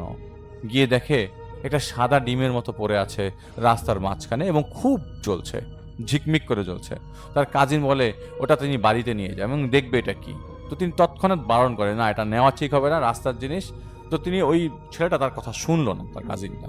কিন্তু সেটা নিভেই এরকম তার একটা প্ল্যান। সেটাকে ধরে তার হাতে দেখলো এবং তখনও তিনি প্রচন্ড রকম বারণ করতে থাকলো, কারণ এটা নিলে কি বিপদ না আসে। তখন তিনি সেটা আবার রেখে দেয়। তখন তারা আবার সাইকেলে ওঠে, তো নানুর বাড়ির দিকে রওনা হয়। হঠাৎ করে পেছন থেকে আওয়াজ আসে, তার কাজিন বলছে তার পায়ের মধ্যে কে যেন জুতা জোরে বাড়ি মেরেছে। তো তারা সাথে সাথে সাইকেল থেকে দুজনে পড়ে যায়, কিন্তু তিনি তেমন একটা ব্যথা পায় নাই। কিন্তু তার কাজিন প্রচন্ড রকম ব্যথা পেয়েছে এবং তার সামনে থেকে গিয়ে ছিটকে পড়ে গেছে। তখন তার ভাই এত ব্যথা পেয়ে যায়, তো অন্ধকারে তিনি কিছু দেখা যাচ্ছিল না। তো তিনি আবার তার ছোট টর্চ লাইট চলছে কিনা তাই ট্রাই করে জ্বালানোর জন্য। হঠাৎ করে আবারও সেটা জ্বলে ওঠে, তখন টর্চ লাইট জ্বলছিল না। তো তারা সাইকেল নিয়ে প্রচন্ডভাবে দৌড়াচ্ছিল। তখন নানুর বাড়ির দিকে যায়, হঠাৎ করে একটু সামনের দিকে দেখে রাস্তার মাঝখানে একটা সাপ শুয়ে আছে। ওটা দেখে তারা আরো ভয় পেয়ে যায়। সাপটা এত বড় ছিল, কিন্তু মোটা ছিল না, অনেকটা চিকন একটা সাপ। পুরো রাস্তা ধরে সাপটা শুয়ে আছে, অনেকটা বড় আকারের লম্বা সাপ, কিন্তু চিকন। তারা কিভাবে যাবে, এতটুকু জায়গা ছিল না যে তারা একটু ক্রস করে যাবে। তো তারা সাপটা অতিক্রম করে সামনের দিকে যাবে। তখন যতই চেষ্টা করছে সাপটাকে অতিক্রম করা, ততই যেন সাপটা রাস্তার পাশ থেকে দূরে সরে যায়। কিন্তু সাপ তারা দেখছে জীবিত, কিন্তু দেখছে যে ওইটা রাস্তা থেকে আর সরছে না, তাদের জায়গা দিচ্ছে না যাওয়ার জন্য, তারা ডিঙিয়ে যাবে যে। তখন তারা চিন্তা করলো যে সাপটাকে মেরে তারপরে এই রাস্তা অতিক্রম করে যাবে। তখন রাস্তার দুপাশে তারা সাপটাকে মারার জন্য লাঠি খোঁজে। হঠাৎ করে তিনি একটা লাঠি পেয়ে যায় এবং রাস্তার পাশে বাঁশ দিয়ে বেড়া দিয়ে রেখেছে, ওখান থেকে একটা লাঠি নিয়ে আসে। এসে দেখে ওই সাপটা আর নাই, সাপটা চলে গেছে। তারা দুজন আবারও দৌড়ে সামনে আসে। একটু সামনে এসে দেখে দুটো বিড়াল একসাথে ঝগড়া করছে এবং প্রচন্ড রকমের ভয়ঙ্কর আওয়াজ করছে বিড়ালগুলো। তারপর তারা ওগুলো পাশ কাটিয়ে নানার বাড়ি চলে আসে। রাতে তারা আর বাড়ির কাউকে কিছু না জানিয়ে ঘুমিয়ে পড়ে। তারা দুজন ঠিক করে সকাল 9:30টার দিকে এক সময় ঘুম থেকে ওঠে এবং কাজিন ঘুম থেকে ওঠে আর হাঁটতে পারে না। তার পায়ে প্রচন্ড রকমের ব্যথা, পা অনেকটা ফুলে গেছে। তারপরে ডাক্তারের কাছে নিয়ে যায় এবং এক্স-রে করা হয়। ডাক্তার বলেছে তেমন কিছু হয় নাই, একটু জোরে ব্যথা পেয়েছে, কয়েকদিন আস্তে আস্তে হাঁটতেই ঠিক হয়ে যাবে। তো পরে ফোলাটা কমে কিন্তু ব্যথা কমে না। তাদের নানুর বাড়ির পাশে একটা কবিরাজ ছিল, কবিরাজ নিয়ে আসার পরে কবিরাজ অনেক ঝাড়ফুঁক করার পরে তাবিজ দিল এবং বললো যে ওই দিন যদি সাদা জিনিসটা তারা নিয়ে আসতো, তখন তাদেরকে ওই জিনগুলো মেরে ফেলতে পারতো। তো পরবর্তীতে সময় তারা ওইটাকে চিন্তা করে অনেকদিন ওই কবিরাজের কথা মেনটেন করেছে। তো এর পরে উনি ওনার কাজিন সুস্থ হয়ে গেছিল এবং উনি পরে সৌদি আরব চলে যান। তো এটাই ঘটনা। এই ঘটনাটা আমাকে যিনি পাঠিয়েছেন তার নাম হচ্ছে তানভীর দিনাত। তিনি ফরিদপুর থেকে আমাদেরকে ঘটনা পাঠিয়েছেন এবং তিনি তার বয়স যখন 11 তখনকার ঘটনা এটা, এবং তার জীবনের সবচেয়ে ভয়ঙ্কর ঘটনা বলেন। তিনি 11 বছর বয়সে তিনি ব্ল্যাক ম্যাজিকের শিকার হন এবং একদিন তিনি তার রুমে ঘুমিয়েছিল। সকালবেলা উঠে দেখেন বিছানায় 2টি ডাব। তো ভোর 5টার সময় এগুলো দেখে তার কাছে অস্বাভাবিক মনে হতে থাকে। তো এই জন্য তিনি সাথে সাথে তার আম্মুকে ডাকে এবং রুমে আসতে বলে। তো তারা তাদের কাছে জিজ্ঞেস করলো এগুলা কি, তোমরা রেখেছো কিনা? তো তার উত্তরে বলে যে না, এগুলো তো তারা রাখে নাই। তো এই কাহিনী যখন সারা বাড়ি জেনে গেল যে তার বড় চাচা সেগুলো নিয়ে গেল এবং কি করলো সেটা তিনি জানেন না। এরপর তিনি তাদের গ্রামের হুজুরের কাছে নিয়ে যায় তাকে এবং সে ঝাড়ফুঁক করে দেয় বলে পানি পড়া খেতে। তারপর 4-5 দিন ভালোভাবে কেটে যায়। হঠাৎ করে তার আম্মু একদিন তার রুম পরিষ্কার করতে গিয়ে খেয়াল করে তার খাটের কোনায় কি যেন একটা ঝুলছে। তখন সে সেটা বের করে দেখে কাফনের কাপড় দিয়ে মোড়ানো কিছু জিনিস। সেগুলোর মধ্যে ছিল নখ, সেগুলি হয়তো তার না, কিছু চুল তার এবং সরিষা এবং কিছু ডালপালা। এগুলো সবাইকে দেখানোর পর সবাই বলে কোনো বড় আলেমের কাছে নিয়ে যেতে। তখন সে আলেম বলল, আলেমকে কাছে যাওয়ার পরে, তো তাকে কেউ জাদু করেছে। তখন সে তাকে কিছু পানি পড়া দেয় এবং একটি তাবিজ দেয়। ওই তাবিজ দেওয়ার পর আবারও ভালোভাবে সবকিছু কাটছিল। হঠাৎ করে তিনি একদিন খেয়াল করে তার সেই তাবিজটা তার সাথে নাই। সেদিন রাতে তিনি স্বপ্নে দেখেন তার বারান্দার ফ্লোরে একটা ডিম, বলতে গেলে তোর ঘরটা ছিল মাটির ফ্লোরের আর কি, পাকা ছিল না। তো সকালে উঠে কৌতূহলের বশে তিনি একটা শাবল নিয়ে খুঁড়তে থাকে এবং সেই ডিমটি পায়। তিনি স্বপ্নে দেখেছিল এবং পরের দিন সে শাবল নিয়ে খোঁড়ে। তো যখন তিনি খুঁড়তে থাকে তখন তিনি আম্মুকে বলছিল যে তিনি এটা স্বপ্নে দেখেছে। তো ডিমটা পাওয়ার পর তিনি তার আম্মু সবাইকে ডাক দেয়। এটা হওয়ার পর তার বড় চাচা আবারও সেই বড় আলেমকে ফোন দেয় এবং ফোন দিয়ে বিস্তারিত সবকিছু জানায়। তখন সে বড় চাচা অন্য একটা আলেমের সাথে যোগাযোগ করতে বলে, বড় চাচাকে বলে আর কি। সেই বড় আলেমের ঠিকানাও তিনি দিয়ে দিয়েছিল। এর মধ্যেই তিনি তার বাসার পাশে খেলা করছিল একদিন। সেখানে ছিল মাত্র একটা গাব গাছ, তার একটু দূরে একটা বড় বড় হিজল গাছ ছিল। তিনি খেলা করতে করতে গাব গাছের দিকে তাকায় এবং দেখে গাব গাছটা একেবারে নিচে থেকে কেঁপে উঠল। তিনি এটা দেখে সাথে সাথে দৌড় দিয়ে চিৎকার করে অজ্ঞান হয়ে যায়। তিনি নিজেকে আবিষ্কার করে তার বিছানায়। জ্ঞান ফেরার পর তার শরীর আর সুস্থ ছিল না, তিনি অসুস্থ হয়ে গিয়েছিলেন। তার শরীরে ছিল না একটু শক্তি। তার আম্মু তার মাথায় পানি ঢালে এবং তেল দেয়। ওই দিন তিনি তার আম্মুর সাথে ঘুমায়। সেদিন স্বপ্নে দেখে তার আম্মু তার গলা চেপে ধরেছে এবং তার আব্বুর হাতে একটা বড় ছুরি দেখে তাকে দেখছে যে সেটা তাকে জবাই করার জন্য চেষ্টা করছে। আর তিনি ছটফট করছে, তার মুখ দিয়ে কোনো দুয়া দুরুদ বেরোচ্ছিল না। তিনি ভেবেছিল তার দিন আজকেই শেষ এবং তিনি ওই মুহূর্তে শুধু আল্লাহকে স্মরণ করছিল, তার যতটুকু তিনি ওই ছোট বয়সে যতটুকু সম্ভব। হঠাৎ তিনি চোখ খুলে যায় এবং দেখে মাটি থেকে 4-5 হাত উপরে তিনি চিৎকার করতে চেয়েছিল, কিন্তু তার গলা দিয়ে কোনো ধরনের আওয়াজ বের হচ্ছিল না। হঠাৎ তিনি নিচে পড়ে যায় এবং সাথে সাথে তার আব্বাম্মুর ঘুম ভাঙে। ওই সময় আসলে আজান দিচ্ছিল। তারপর তাকে সেই বড় আলেমের কাছে নিয়ে যাওয়া হয় এবং সেই বিষয়টা তাকে ভালো করে জানানো হয়। সে বলে বিষয়টা অনেক গুরুতর হয়ে গেছে। তাকে সামান্য ঝাড়ফুঁক দেয় এবং 2-3টা তাবিজ দিয়ে 5 দিন পর আবার আসতে বলে। এর 2 দিন পরে তার তাবিজটি হারিয়ে যায়। আবারও তার শরীর অসুস্থ হয়ে যায়। তখন সে বড় আলেমকে তাদের বাসায় আসতে বলা হয়। সে আলেম তাদের বাসায় এসে জলদি বাড়ি বন্ধ করতে হবে বলেন। বাড়ি বন্ধ করার সময় আর তার তার তাবিজটা সেই হিজল গাছের নিচে পায়, কিন্তু তাবিজের ভেতরে কিছুই ছিল না, শুধু খোসাটা ছিল। তারপর সে তাকে নতুন একটা তাবিজ দেয় এবং বলে এটাকে খুব সাবধানে রাখতে হবে, এটা হারিয়ে গেলে নাকি তার এবং এই আলেমের বড় ধরনের ক্ষতি হতে পারে। তখন সে বলল তিনি আরও 3 দিন পর আবার আসবেন। এই 2 দিন পর তাবিজ থাকা অবস্থায় তিনি দুপুরে সে হিজল গাছে একটা লোককে দেখতে পায়, যার শরীরে কোনো কাপড় ছিল না এবং তার সাদা তার চুলগুলো অনেক জট বাঁধা ছিল এবং চোখে পড়তেই সে খুব বিচ্ছিরি একটা হাসি দেয় তার দিকে। ওইটা দেখে তিনি তার জ্ঞান হারিয়ে ফেলে। তারপর সন্ধ্যায় তিনি জ্ঞান ফিরে পায় এবং তার শরীরে ছিল অনেক জ্বর। তারপরের দিন হুজুর আবারও আসে তার বাসায় মাগরিবের সময়। সেই হুজুরের সাথে ছিল আরও 3 জন লোক। তারা তাদের জিনকে হাজির করে এবং জিনদের জানতে পাঠায় যে কেন তার সাথে এরকম হচ্ছে। তারা ছিল মোট 7 জন এবং সেই জিন তাদেরকে বলে তাকে নাকি 21টা তাবিজ করা হয় জাদু করতে যেয়ে। এই 21টা তাবিজ ছিল ভয়ানক 7 জায়গায়। 7টা ছিল শ্মশানে, 11টা ছিল কবরস্থানে এবং 3টা আছে তার বাসার আশেপাশে। তো সেই 4 জন আলেম সেই বাসার আশেপাশে তাবিজগুলো উঠাতে বলে এবং তাদের জিনদেরকে উঠাতে বলে এবং সেই 3টা তাবিজ ছিল একটা গাব গাছের নিচে আর বাকি 2টা ছিল হিজল গাছের নিচে। আর বাকি 18টা তাবিজ উঠানো হয় এবং জিনদের দিয়ে সেটা 4টা খাসি ও একটা মহিষ দেওয়া হয় তাদেরকে। এরপর তাদেরকে জানানো হয় এবং তাদের খুব নিকটাত্মীয় এই কাজটি করেছেন, কিন্তু তাদের নাম প্রকাশ করে না, কারণ ওই আলেমের নিয়ম ছিল নাম প্রকাশ করা যাবে না।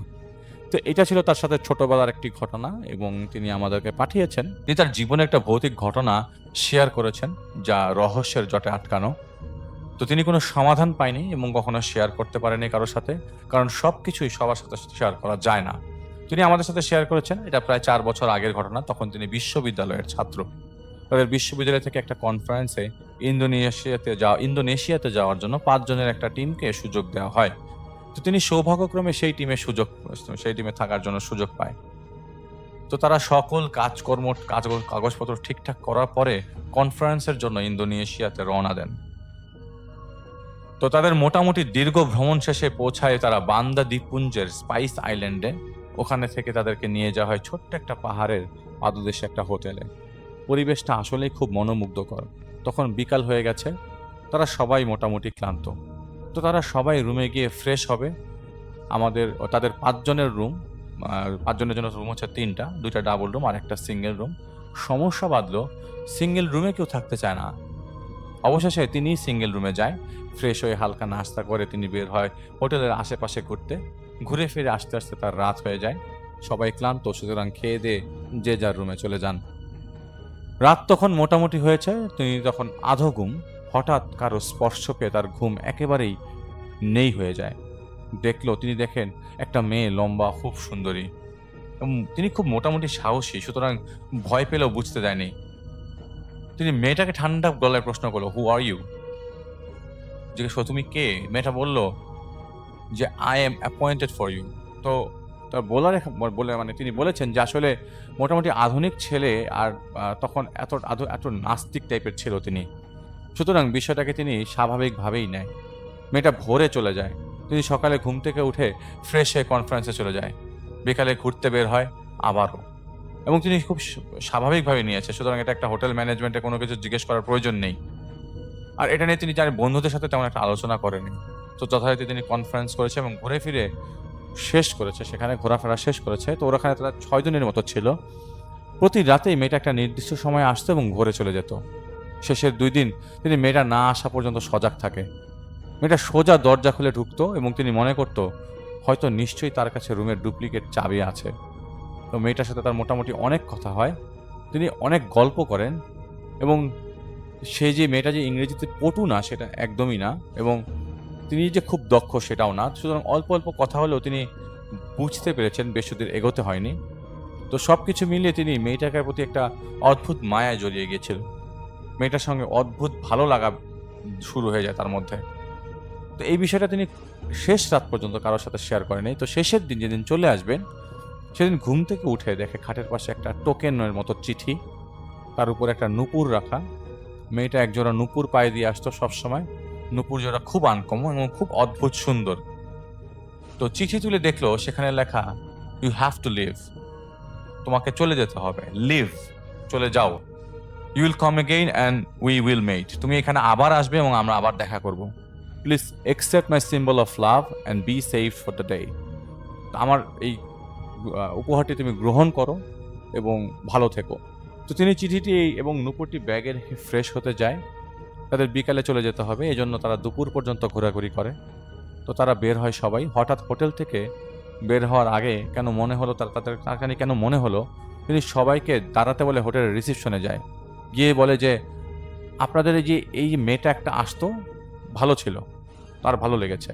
তো রিসিপশনিস্ট তার দিকে কেমন করে তাকালে মনে হলো তিনি পাগল ভাবছেন না তো।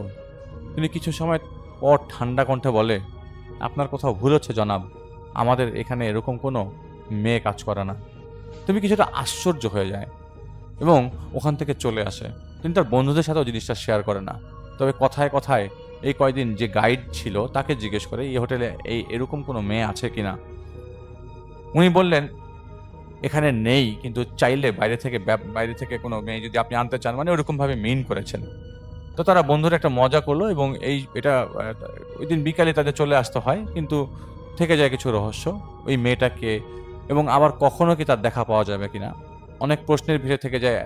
এত রাতে, গভীর রাতে সেই মেয়েটি এসেছে এবং এই মেয়েটি এসে কিছুক্ষণ পর চলে যাচ্ছে।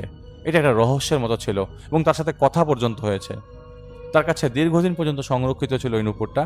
কোনো এক সময় খুব বড় একটা ক্রাইসিসে পড়ে, তখন তার নুপুরটি তার সামনে পড়ে এবং সেটা সে একটা সময় বিক্রি করে দেন, এবং বহুত জায়গায় ওইটা বিক্রি করার জন্য ঘুরে কোথাও বিক্রি করতে পারেন নাই, কারণ হিসাব জানতে পারে এটা কোনো ধাতু দিয়ে তৈরি।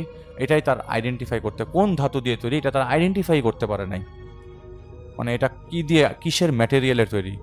যেমন সোনা আপনি ইজিলি গোল্ড কোনটা সেটা বোঝা যাবে, অথবা সিলভার কোনটা, অথবা রূপা কোনটা সেটা বোঝা যাবে, কিন্তু এটা কি ম্যাটেরিয়াল দিয়ে তৈরি সেটা তিনি কারো কাছে যে কোনো হদিশ পাননি। তিনি বিরক্ত হয়ে নুপুরটা সিন্ধুকে রেখে দেয়। এর ঠিক কিছুদিন পর থেকে রহস্যজনকভাবে ওই সিন্ধুকে নুপুর এবং চাবি তিনি কোনোটাই খুঁজে পায়নি। এবং এটা ছিল তার একটা অদ্ভুত রহস্যের কথা। তিনি তার পার্সোনাল একটি কথা শেয়ার করেছেন এবং আমি তার কথাটা শেয়ার করলাম। তো গল্পটার একটু পটভূমিটা আপনাকে দিয়ে নেই। সেটা হলো, পটভূমিটা আজকে থেকে বহু বছর আগে। এটা গল্পটা হলো এরকম যে এটা জঙ্গল বা বন জঙ্গল সংক্রান্ত। সাধারণত খুলনা অঞ্চলের মানুষ যারা আছেন তাদের অঞ্চলে কিছু প্রচলিত কাহিনী আছে। সেটা হলো, আপনারা সবাই জানেন সুন্দরবন হলো একটা ম্যানগ্রোভ ফরেস্ট, বা অর্থাৎ ম্যানগ্রোভ ফরেস্টের একটু ব্যাখ্যাটা দেই, যে অর্থাৎ যেটা নোনা পানির উপরে যে সমস্ত গাছপালা জন্মে, বড় গাছ জন্মে একটা জঙ্গলের তৈরি হয়। তো এই সুন্দরবনে এর সাথে অনেক মানুষের জীবিকা জড়িত থাকে। সুন্দরবন থেকে বৈধভাবে পারমিট নিয়ে মধু সংগ্রহ করতে যায়, বাওয়ালিস বলে তাদেরকে, দল বেঁধে, এবং কাঠ সংগ্রহ করতে যায়, গোলপাতা সংগ্রহ করতে যায় বন বিভাগ থেকে পারমিট নিয়ে বা লাইসেন্স নিয়ে, সরকারকে একটা রাজস্ব দিয়ে। তো এরকম এটা প্রতি বছরই যায়। তো এইটার সম্বন্ধে আরো কিছু বলি, যে সুন্দরবন সম্পর্কে কিছু অলৌকিক ঘটনা জনমুখে প্রচলিত আছে। যেমন এটা দুই অংশেই আছে। সুন্দরবনটা কিন্তু অ্যাকচুয়ালি ভারতীয় অংশেও আছে, বাংলাদেশ অংশেও আছে। বাংলাদেশ অংশে বেশি আছে আর ভারতীয় অংশে কিছু কম। তো ব্রিটিশ আমল থেকেই এই সুন্দরবন অঞ্চলটা একটা ভৌতিক অঞ্চল হিসেবে পরিচিত ছিল, যে কারণে তৎকালীন ঢাকা থেকে নৌকা পথে কোনো যাত্রী এই বরিশাল খুলনা হয়ে কলকাতা যেত না। কারণ এই ছিল একটা হলো ভৌতিকতা।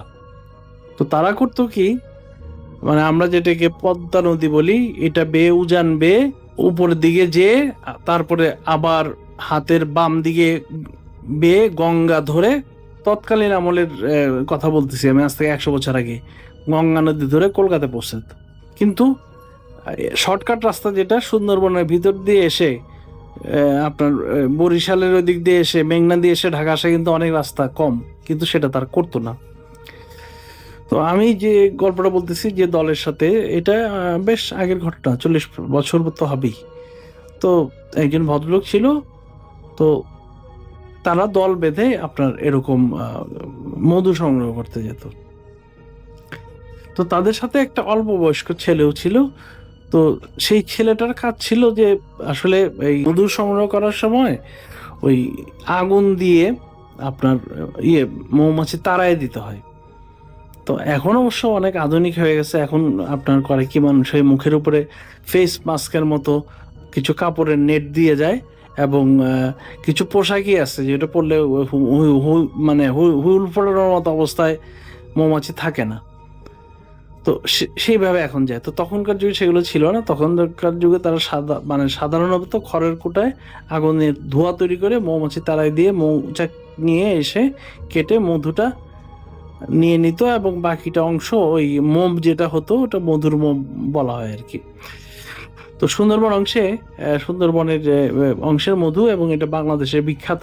তো তৎকালীন আমলে এটাই ছিল মধুর একমাত্র উৎস আর কি। তো তারা বেরোইছে আর কি, তারা দল বেঁধে, এই আপনার বাওয়ালি বলে এদেরকে, তো বেরোচ্ছে। তো বেরোয় তারা মধুর চাক কেটে মধু সংগ্রহ করতেছে। তো সুন্দরবনে কিন্তু একটা বিপজ্জনক জায়গা, সেটা শুধুমাত্র যে বাঘের ভয় আছে তা না, সেটা তো আছেই। এছাড়া অপদেবতার ভয় বা জিনভূতের ভয় এটাও আছে। তো এর জন্য ওখানকার প্রচলিত মানে যেটা বিশ্বাস, সে বিশ্বাসের কতটুকু ভিত্তি আছে সেটা নিয়ে তর্ক বিতর্কের কোনো বিষয় আমার নাই। আর এটা নিয়ে তর্ক বিতর্কের অনুষ্ঠানও এটা না, এটা হলো শুধু ঘটনার অনুষ্ঠান। তো আপনার তারা করতো কি, বলে যে ওখানে মানে বনের একজন আছে, তাকে বন ও দেবী বা এই ধরনের কিছু বলা হইতো। এবং ওই অঞ্চলের মানুষের ভিতরে, আমি যে সময়ের কথা বলতেছি, একটা বিশ্বাস ছিল যে বাড়ি থেকে যদি কোনো বাওয়ালির দল বা বাওয়ালির দলে যোগ দেওয়া কোনো মানুষ যেত, তখন যদি বাড়িতে এসে কোনো ফকির ভিক্ষা চেত, তাকে ভিক্ষা দেওয়া হতো না, ওটা নিষেধ ছিল তাদেরকে। বিশেষত যে সমস্ত মহিলারা মানে বিবাহিতা এবং তরুণী মহিলা, তারা কোনো ওই বাসা থেকে কোনো ভিক্ষুককে দিবেন না। তো এরকম একটা ঘটনা, আব্দুল আলী বলে একজন লোক ছিল, নামটা ছদ্মনামে বললাম। তো সে আপনার ওই বাওয়ালি দলের সাথে গেছে আর কি মধু সংগ্রহ করতে। তো বাড়িতে তার বয়স যদিও অল্প, কিন্তু ওই আমলে কিন্তু কিছু কিছু অবস্থায় কিন্তু অল্প বয়সী আবার ছেলে মেয়েদের বিয়ে দিয়ে দেওয়া হতো, অর্থাৎ বাল্য বিবাহের প্রথাটা তখন প্রচলিত ছিল। তো এইভাবে তারা মধু সংগ্রহ করতেছে। তো তারা মধু সংগ্রহ করে তারা বড় বড় আপনার মাটির থাকতো তাদের সাথে নৌকায়, মানে মাটির জ্বালা যেটা বলা হয় ওটাতে মধু ঢেলে রাখতো, সাধারণত দল বেঁধে বড় দল গেলে, এবং নৌকায় 2-1 জন থাকতো। তো এইভাবে তো তারা আপনার নদীর বিভিন্ন অংশ থেকে মধু সংগ্রহ করতেছে। তো করতে করতে একসময় দেখা গেলো যে তাদের টার্গেট প্রায় ফুলফিল হয়ে গেছে। তো তারা চলেও আসবে এই ধরনের একটা প্ল্যান আছে। তো তাদের যে মানে সর্দার থাকে সে বললো ঠিক আছে, তো প্রায় হয়েই গেছে, তো চল কাজ করি, আর 2 দিন দেখে মানে আশেপাশে যা পাই নিয়ে চলে যাব। তো ওদের সাথে ওই যে কম বয়সী ছেলে যাকে ছদ্মনাম মিস্টার আব্দুল বলে আমরা দিচ্ছি, যে সে মধু সংগ্রহ করতো, কিন্তু সে একটু মানে অলস প্রকৃতির ছিল আর কি। কারণ মধু সংগ্রহ করলে যত বেশি হবে তার ভাগ তো সেও পাবে, সেটাও না, সে ছিল একটু যে আচ্ছা ঠিক আছে একটু কম পাইলে অসুবিধা নেই। তো সে মানে আপনার চিন্তা করলো যে থাক, যা হয়েছে আমরা ফেরত যাই। তো সে একটু বললো যে তাদের সর্দারকে যে চাচা মিয়া থাক না, যতটুকু হয়েছে আমরা যাই। তো চাচা মিয়া বলে আমরা যারা বলতেছে, সে হলো সর্দার, সে হলো মানে কি বলবো মানে প্রফেশনাল আর কি, সেই প্রফেশনেই সারা জীবন কাটায় আসছে। সে একটু বিরক্ত হয়ে গেল যে মানে 2 দিন বেশি থাকলে সমস্যাটা কি। তো এখন বিষয় যেটা হইলো যে সেই ছেলে এখন যে সে দলে একজনই, মানে অর্থাৎ ভোটাভুটির ক্ষেত্রে তার দলে মুরব্বী যে সর্দার তার কথাটাই কার্যকর থাকে। তো সে রাতের বেলা নৌকা থেকে বেরিয়ে আসলো। তার ইচ্ছাটা হলো যে ওই আপনার নৌকার তলায় একটু করে দিবে আর কি, ফুটো করে দিবে। মানে আপনারা তো জানেন যে নৌকায় কাস্তে বা বিভিন্ন জাতীয় শক্ত জিনিস থাকে লোহার দিয়ে দিলে, এটা তো জোয়ারের সময় যখন একটু পানি ঢোকা শুরু করবে তখন তো সর্দার এটা নিয়ে চিন্তা করবে। তো নৌকাতে আবার মানে ছোটখাটো রিপেয়ারিং এর ব্যবস্থা কিন্তু ওই আমলে থাকতো, অর্থাৎ কাঠের টুকরো থাকতো, পেরেক থাকতো, যে আপনি ছোটখাটো মেরামত কাজ নিজেরাই করে ফেলতে হবে, ওখানে তো আসতে পারবেন না। তো সে এই মতলবে সে নদী থেকে নামলো। আর আরেকটা কথা বলে দিই যে সুন্দরবনের ওই অংশে কিন্তু ওই জোয়ার ভাটা বলে একটা বিষয় আছে, অর্থাৎ আপনি নৌকাটা দেখে গেলেন যে দুপুরবেলা যে এটা পানির উপরে আসছে, হয়তো বিকালবেলা দেখে গেলেন যে না ওই জায়গাটা সম্পূর্ণ মাটির উপরে দাঁড়ায় আছে, অর্থাৎ ভাটার পানি নেমে গেছে। তো ওরা ওইভাবেই ওটা করতো। তো সে যখন আপনার পানিতে নামবে নৌকা থেকে, তো তখন কিন্তু তার মাথায় এইটুকু কাজ করতেছে না যে এইখানে এই সিচুয়েশন আছে, আর নৌকা থেকে নামতে হলে তো এই রশি দিয়ে নামতে হয় বা রশি টাইপের একটা জিনিস থাকে। তো সে নামতে যে দেখে যে তার পার নিচে মাটি আসতেছে, মানে পানি আসতেছে না। তার আইডিয়া ছিল যে পানি পর্যন্ত যে ওই হাতের শ্রেণী বা কিছু দিয়ে নৌকাটার কিছু একটা করবে। তো পার নিচে শূন্য। তো এই কথাটা মনে হওয়া মাত্র তার হাত থেকে রশিটা ফসকে গেছে এবং সে পড়ে গেছে মাটিতে, এবং এমনভাবে পড়ছে যে তার সুন্দরবনে আপনারা যারা গেছেন বা না গেলেও ছবিতে দেখবেন যে সুন্দরবনের যে গাছের যে শিকড়, এগুলো সুচল শিকড় কিন্তু মাটির নিচ থেকে বেরিয়ে থাকে, এগুলো বাতাস থেকে অক্সিজেন নেয় বা ওই জায়গায়। কাজেই এগুলো অনেকটা একটা আমরা তীক্ষ্ণ লোহার শলাকার মতো বলতে পারি, এরকম একটা শলাকা তার পার ভিতর ঢুকে এক এফোর হয়ে গেছে, নিচ থেকে বেরিয়ে গেছে। তো তখন সে যে চিৎকার করে উঠছে, তার চিৎকারে কেউ তো বেরিয়ে আসার কথা না, কেউ বেরিয়েও আসে নাই। সে ওইভাবেই মানে কাদার মানে ভিতরে পড়ে গেছে এক পা, আরেক পা ভেদ করে এই সুন্দরী গাছের শিকড়ের ফলা বেরিয়ে গেছে। এবং কাহিনী চক্রে বা ঘটনা চক্রে ওই রাতটা ছিল পূর্ণিমা রাত। তো এখন তার পায়ে প্রচণ্ড ব্যথা এবং সমস্ত শরীরে প্রচণ্ড ব্যথা, এবং সে যে গলা ফাটিয়ে চিৎকার করে ডাকতেছে, তার কথা কেউ শুনতেছে না। তো এমন সময় মনে হলো যে কেউ একজন তার পিছন থেকে খুব কাছে চলে আসছে, এবং সে খুব একটা অদ্ভুত সুন্দর ঘ্রাণ পাচ্ছে, যেটা বনফুলের ঘ্রাণ। সে হয় প্রথমটা তাই ভাবছিল, বা কোনো ফুলের গন্ধ, কিন্তু যে ফুলের গন্ধ আসতেছিল আসলে এই ফুল ওই অঞ্চলে ওই সময় থাকার কথা না। একটা সুন্দর কণ্ঠ তাকে বলতেছে, মানে গম্ভীর কিন্তু সুন্দর এবং মানুষেরই কণ্ঠ, যে দেখো তোমার বয়স খুবই অল্প এবং তুমি এমন কাজ করো না যে কাজটা তোমার স্বার্থের বিপক্ষে যায় বা তোমাদের স্বার্থের বিপক্ষে যায়। তোমরা এখানে আসছো একটা জীবিকার জন্য। আরেকটা কথা মনে রাখবা, যে তোমাদের গোত্র প্রধান বা দল প্রধান যে, তার বৈধ আদেশ নির্দেশটা তুমি মেনে চলবা।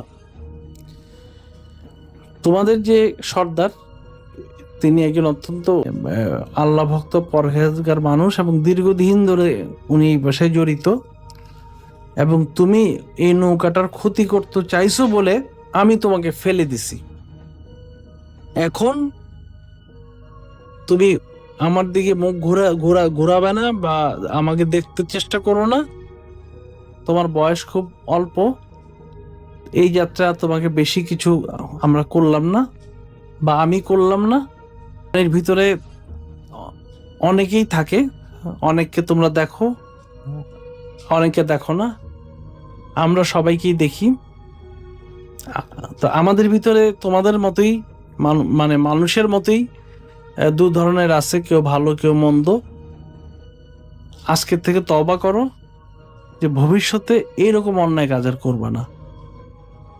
তো এই কথা শুনে মানে সে স্থানুর মতো হয়ে গেল, এবং তারপরে তার আর কিছু মনে নেই। এর পরের দিন সে নিজেকে আবিষ্কার করলো তার নৌকার ভিতরে, এবং তার নৌকা অলরেডি নদী দিয়ে রওনা দিচ্ছে তাদের নেক্সট আরো 2 দিন যে সংগ্রহ করার কথা।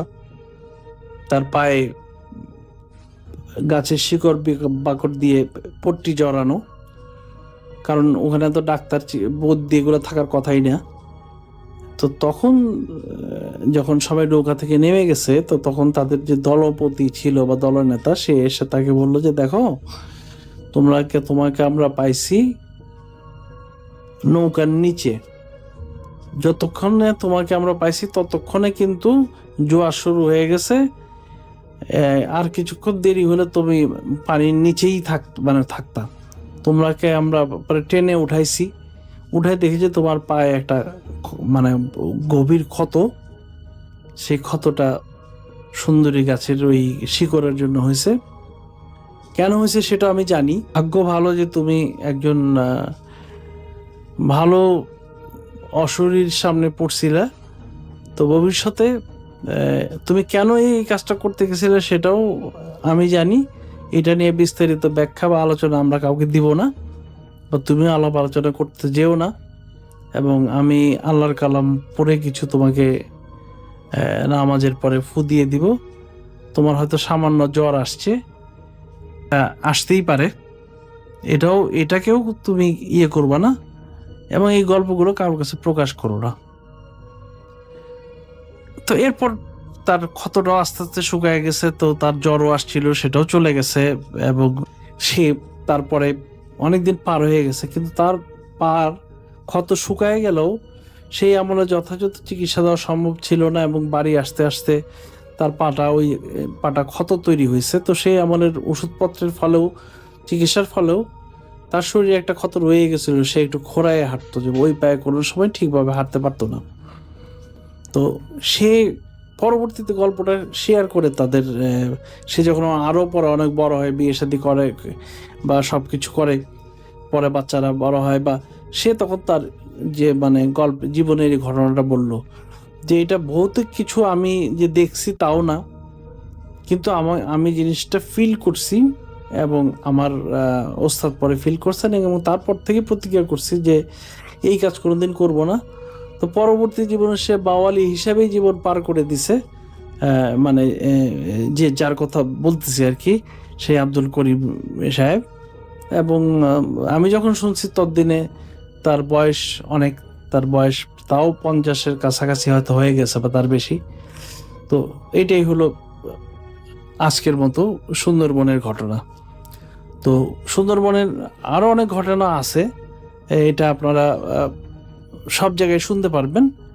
আরেকটা জিনিস আমি একটা গল্প শুনছি, এটার সাথেই জুড়ে দিলাম গল্পটার অংশ হিসেবে, যে আমাদের দেশে পর্যটন তো অবশ্যই খুব প্রসারিত একটা সাবজেক্ট হয়ে গেছে এবং সবাই বেড়াইতেও যান বন বিভাগ থেকে পারমিশন নিয়ে। সশস্ত্র প্রহরী বন বিভাগ সরবরাহ করে। তবে একটা জিনিস মনে রাখেন যে বেড়াইতে যাবেন, ঘুরতে যাবেন, সব কিছুই যাবেন, কিন্তু ওখানে যারা রেগুলার এই ট্রাভেল অপারেটরগুলো থাকে তাদের কিছু অলিখিত মানে অনুরোধ থাকে পর্যটকদের প্রতি সুন্দরবনের ভিতরতে প্রবেশ করা থাকে। সেই অনুরোধগুলো বা সেই বিষয়গুলো আপনি একটু মেনে চলেন, কারণ তাদের ভিতরে অনেকেই অনেক কিছু ফেস করে, তারা পাবলিকলি এগুলো শেয়ার করে না, কখনো করবেও না। ওই জিনিসগুলো একটু মাথায় রাখেন যে ওই সমস্ত জায়গায় বা যে সমস্ত জায়গায় আসলে মানব চলাচল কম থাকে সেই সমস্ত জায়গায় আরও অন্য এন্টিটির উপস্থিতি থাকে। সেটা আমাদের ধর্মেও আছে পরিষ্কারভাবে, অন্যান্য ধর্মে বলা আছে। এবং এই এন্টিটিগুলোর ভিতরে খারাপ মানুষের সংখ্যার গল্পটাই আমরা বেশি শুনি, আর কিছু কিছু অংশ ভালো গল্প থাকে। তারপরেও be careful when you go to hills or hill area or forest area. এটা হলো একটা কমন গাইডলাইন থাকে। মানে ধরেন আমাদের দেশেও আছে, ইন্ডিয়াতেও আছে, যে এই ধরনের কিছু একটা গাইডলাইন দেওয়া হয়। তো আরেকটা গাইডলাইন দেওয়া হয়, সেটা হলো যে এই ধরনের কোনো ঘটনার সামনে পড়ে গেলে প্রত্যেকে নিজ ধর্ম অনুযায়ী নিজ ধর্মের ধর্ম আচরণের যে অংশটুকুতে আত্মরক্ষা বা পরিত্রাণের উপায় থাকে সে অংশটুকু পারফর্ম করা। আসসালামু আলাইকুম প্রিয় লিসেনার্স, আপনাদেরকে এতক্ষণ থেকে আমি অনেকগুলো ভয়ানক ঘটনা শোনানোর চেষ্টা করেছি, যেই ঘটনাগুলো আমার সবার প্রিয় আর যে রাসেল ভাই, আর জাফরান ভাই, ডক্টর আলিফ, বাবু ভাই, আর যে শাফিন ভাই এবং আমি নিজেও কিন্তু বেশ কয়েকটি ভয়ানক ঘটনা আপনাদেরকে শুনিয়েছি। এই ঘটনাগুলোর মধ্য থেকে কোন ঘটনাটি, কত মিনিটের ঘটনাটি, কত সেকেন্ডের ঘটনাটি, কত পর্বের ঘটনাটি আপনার কাছে সব থেকে বেশি ভয়ানক বলে মনে হয়েছে, আপনার কাছে ভয় লেগেছে, আপনার জীবনের কোনো একটা সময়কে আপনার পরিবারের সাথে বা আপনার এলাকায় যদি এমন কোনো ঘটনা ঘটে থাকে বা আমাদের আজকের ঘটনার সাথে যদি সামঞ্জস্য কোনো ঘটনা আজকের মধ্যে পেয়ে থাকেন, তাহলে কিন্তু সেই ঘটনাটি কোথায় আছে, কত মিনিটে আছে, কত সেকেন্ডে আছে, সেটি কিন্তু কমেন্ট করে যাবেন আমাদের ভিডিও কমেন্ট বক্সে। আর দর্শক, এইরকম ভয়ানক ভিডিওগুলো পাওয়ার জন্য কিন্তু অবশ্যই আমাদের চ্যানেলটিকে সাবস্ক্রাইব করতে হবে, কারণ আমরা আমাদের এই চ্যানেলটিতে প্রতি রাত্র 10টার সময় ঠিক 10টার সময় কিন্তু আমরা এই চ্যানেলটিতে ভিডিও আপলোড করি আপনাদের জন্য। আর এই ভিডিওগুলো কিন্তু সবসময় বাছাই করা সেরা ভয়ানক ঘটনাগুলো নিয়ে তৈরি করা হয়। আপনাদের রিকমেন্ড অনুযায়ী মাছ ধরার ঘটনা, কালো জাদুর ঘটনা, অ্যাম্বুলেন্সের ঘটনা, হসপিটালের ঘটনা, বাসা বাড়ির ঘটনা সহ ভৌতিক আমাদের সত্য অনেক ঘটনাই কিন্তু থাকে আমাদের প্রত্যেকটা এপিসোডের মধ্যে। আর দর্শক, আপনি যদি একত্রিতভাবে অনেকগুলো ভয়ানক ঘটনা শুনতে চান, একত্রিত অনেকগুলো ঘটনা বাছাই করা সেরা ঘটনা পেতে চান, তাহলে কিন্তু অবশ্যই আমাদের চ্যানেলটি ভিজিট করবেন, কারণ আমাদের চ্যানেলের প্রত্যেকটা এপিসোড বাছাই করা সেরা ঘটনাগুলো নিয়ে কিন্তু তৈরি করা হয়ে থাকে। তাই আপনারা চাইলেই আমাদের চ্যানেলটি ভিজিট করে আসতে পারেন। আর দর্শক, এখন পর্যন্ত যারা ভিডিওটি দেখতেছেন কিন্তু চ্যানেলটিতে এখন পর্যন্ত সাবস্ক্রাইব করেননি, তাদেরকে উদারত আহ্বান জানাবো, অবশ্যই আমাদের চ্যানেলটি সাবস্ক্রাইব করবেন, পাশে আসা বেল আইকনটি অন করে রাখবেন। আর আজকের ভিডিওটি যদি ভালো লাগে তাহলে কিন্তু অবশ্যই ভিডিওটিতে লাইক করবেন, সুন্দর একটি কমেন্ট করবেন এবং আপনার যে বন্ধুগুলা এরকম ভয়ানক হরহর টাইপের ঘটনাগুলো পছন্দ করে তাদের কাছে শেয়ার করবেন। আপনাদের সবার মঙ্গল সুস্বাস্থ্য কামনা করছি। আপনারা সবাই পরিবারের সাথেই থাকুন, সুন্দর একটি সমাজে বসবাস করার চেষ্টা করুন। আপনাদের সবার মঙ্গল এবং সুস্বাস্থ্য কামনা করছি এবং আমি নিজেও আপনাদের কাছে দোয়া চেয়ে আজকের মতো বিদায় নিচ্ছি, কিন্তু দেখা হচ্ছে আবার কালকে রাত 10টার সময়। ততক্ষণ পর্যন্ত সবাই ভালো থাকবেন, সুস্থ থাকবেন। আল্লাহ হাফেজ।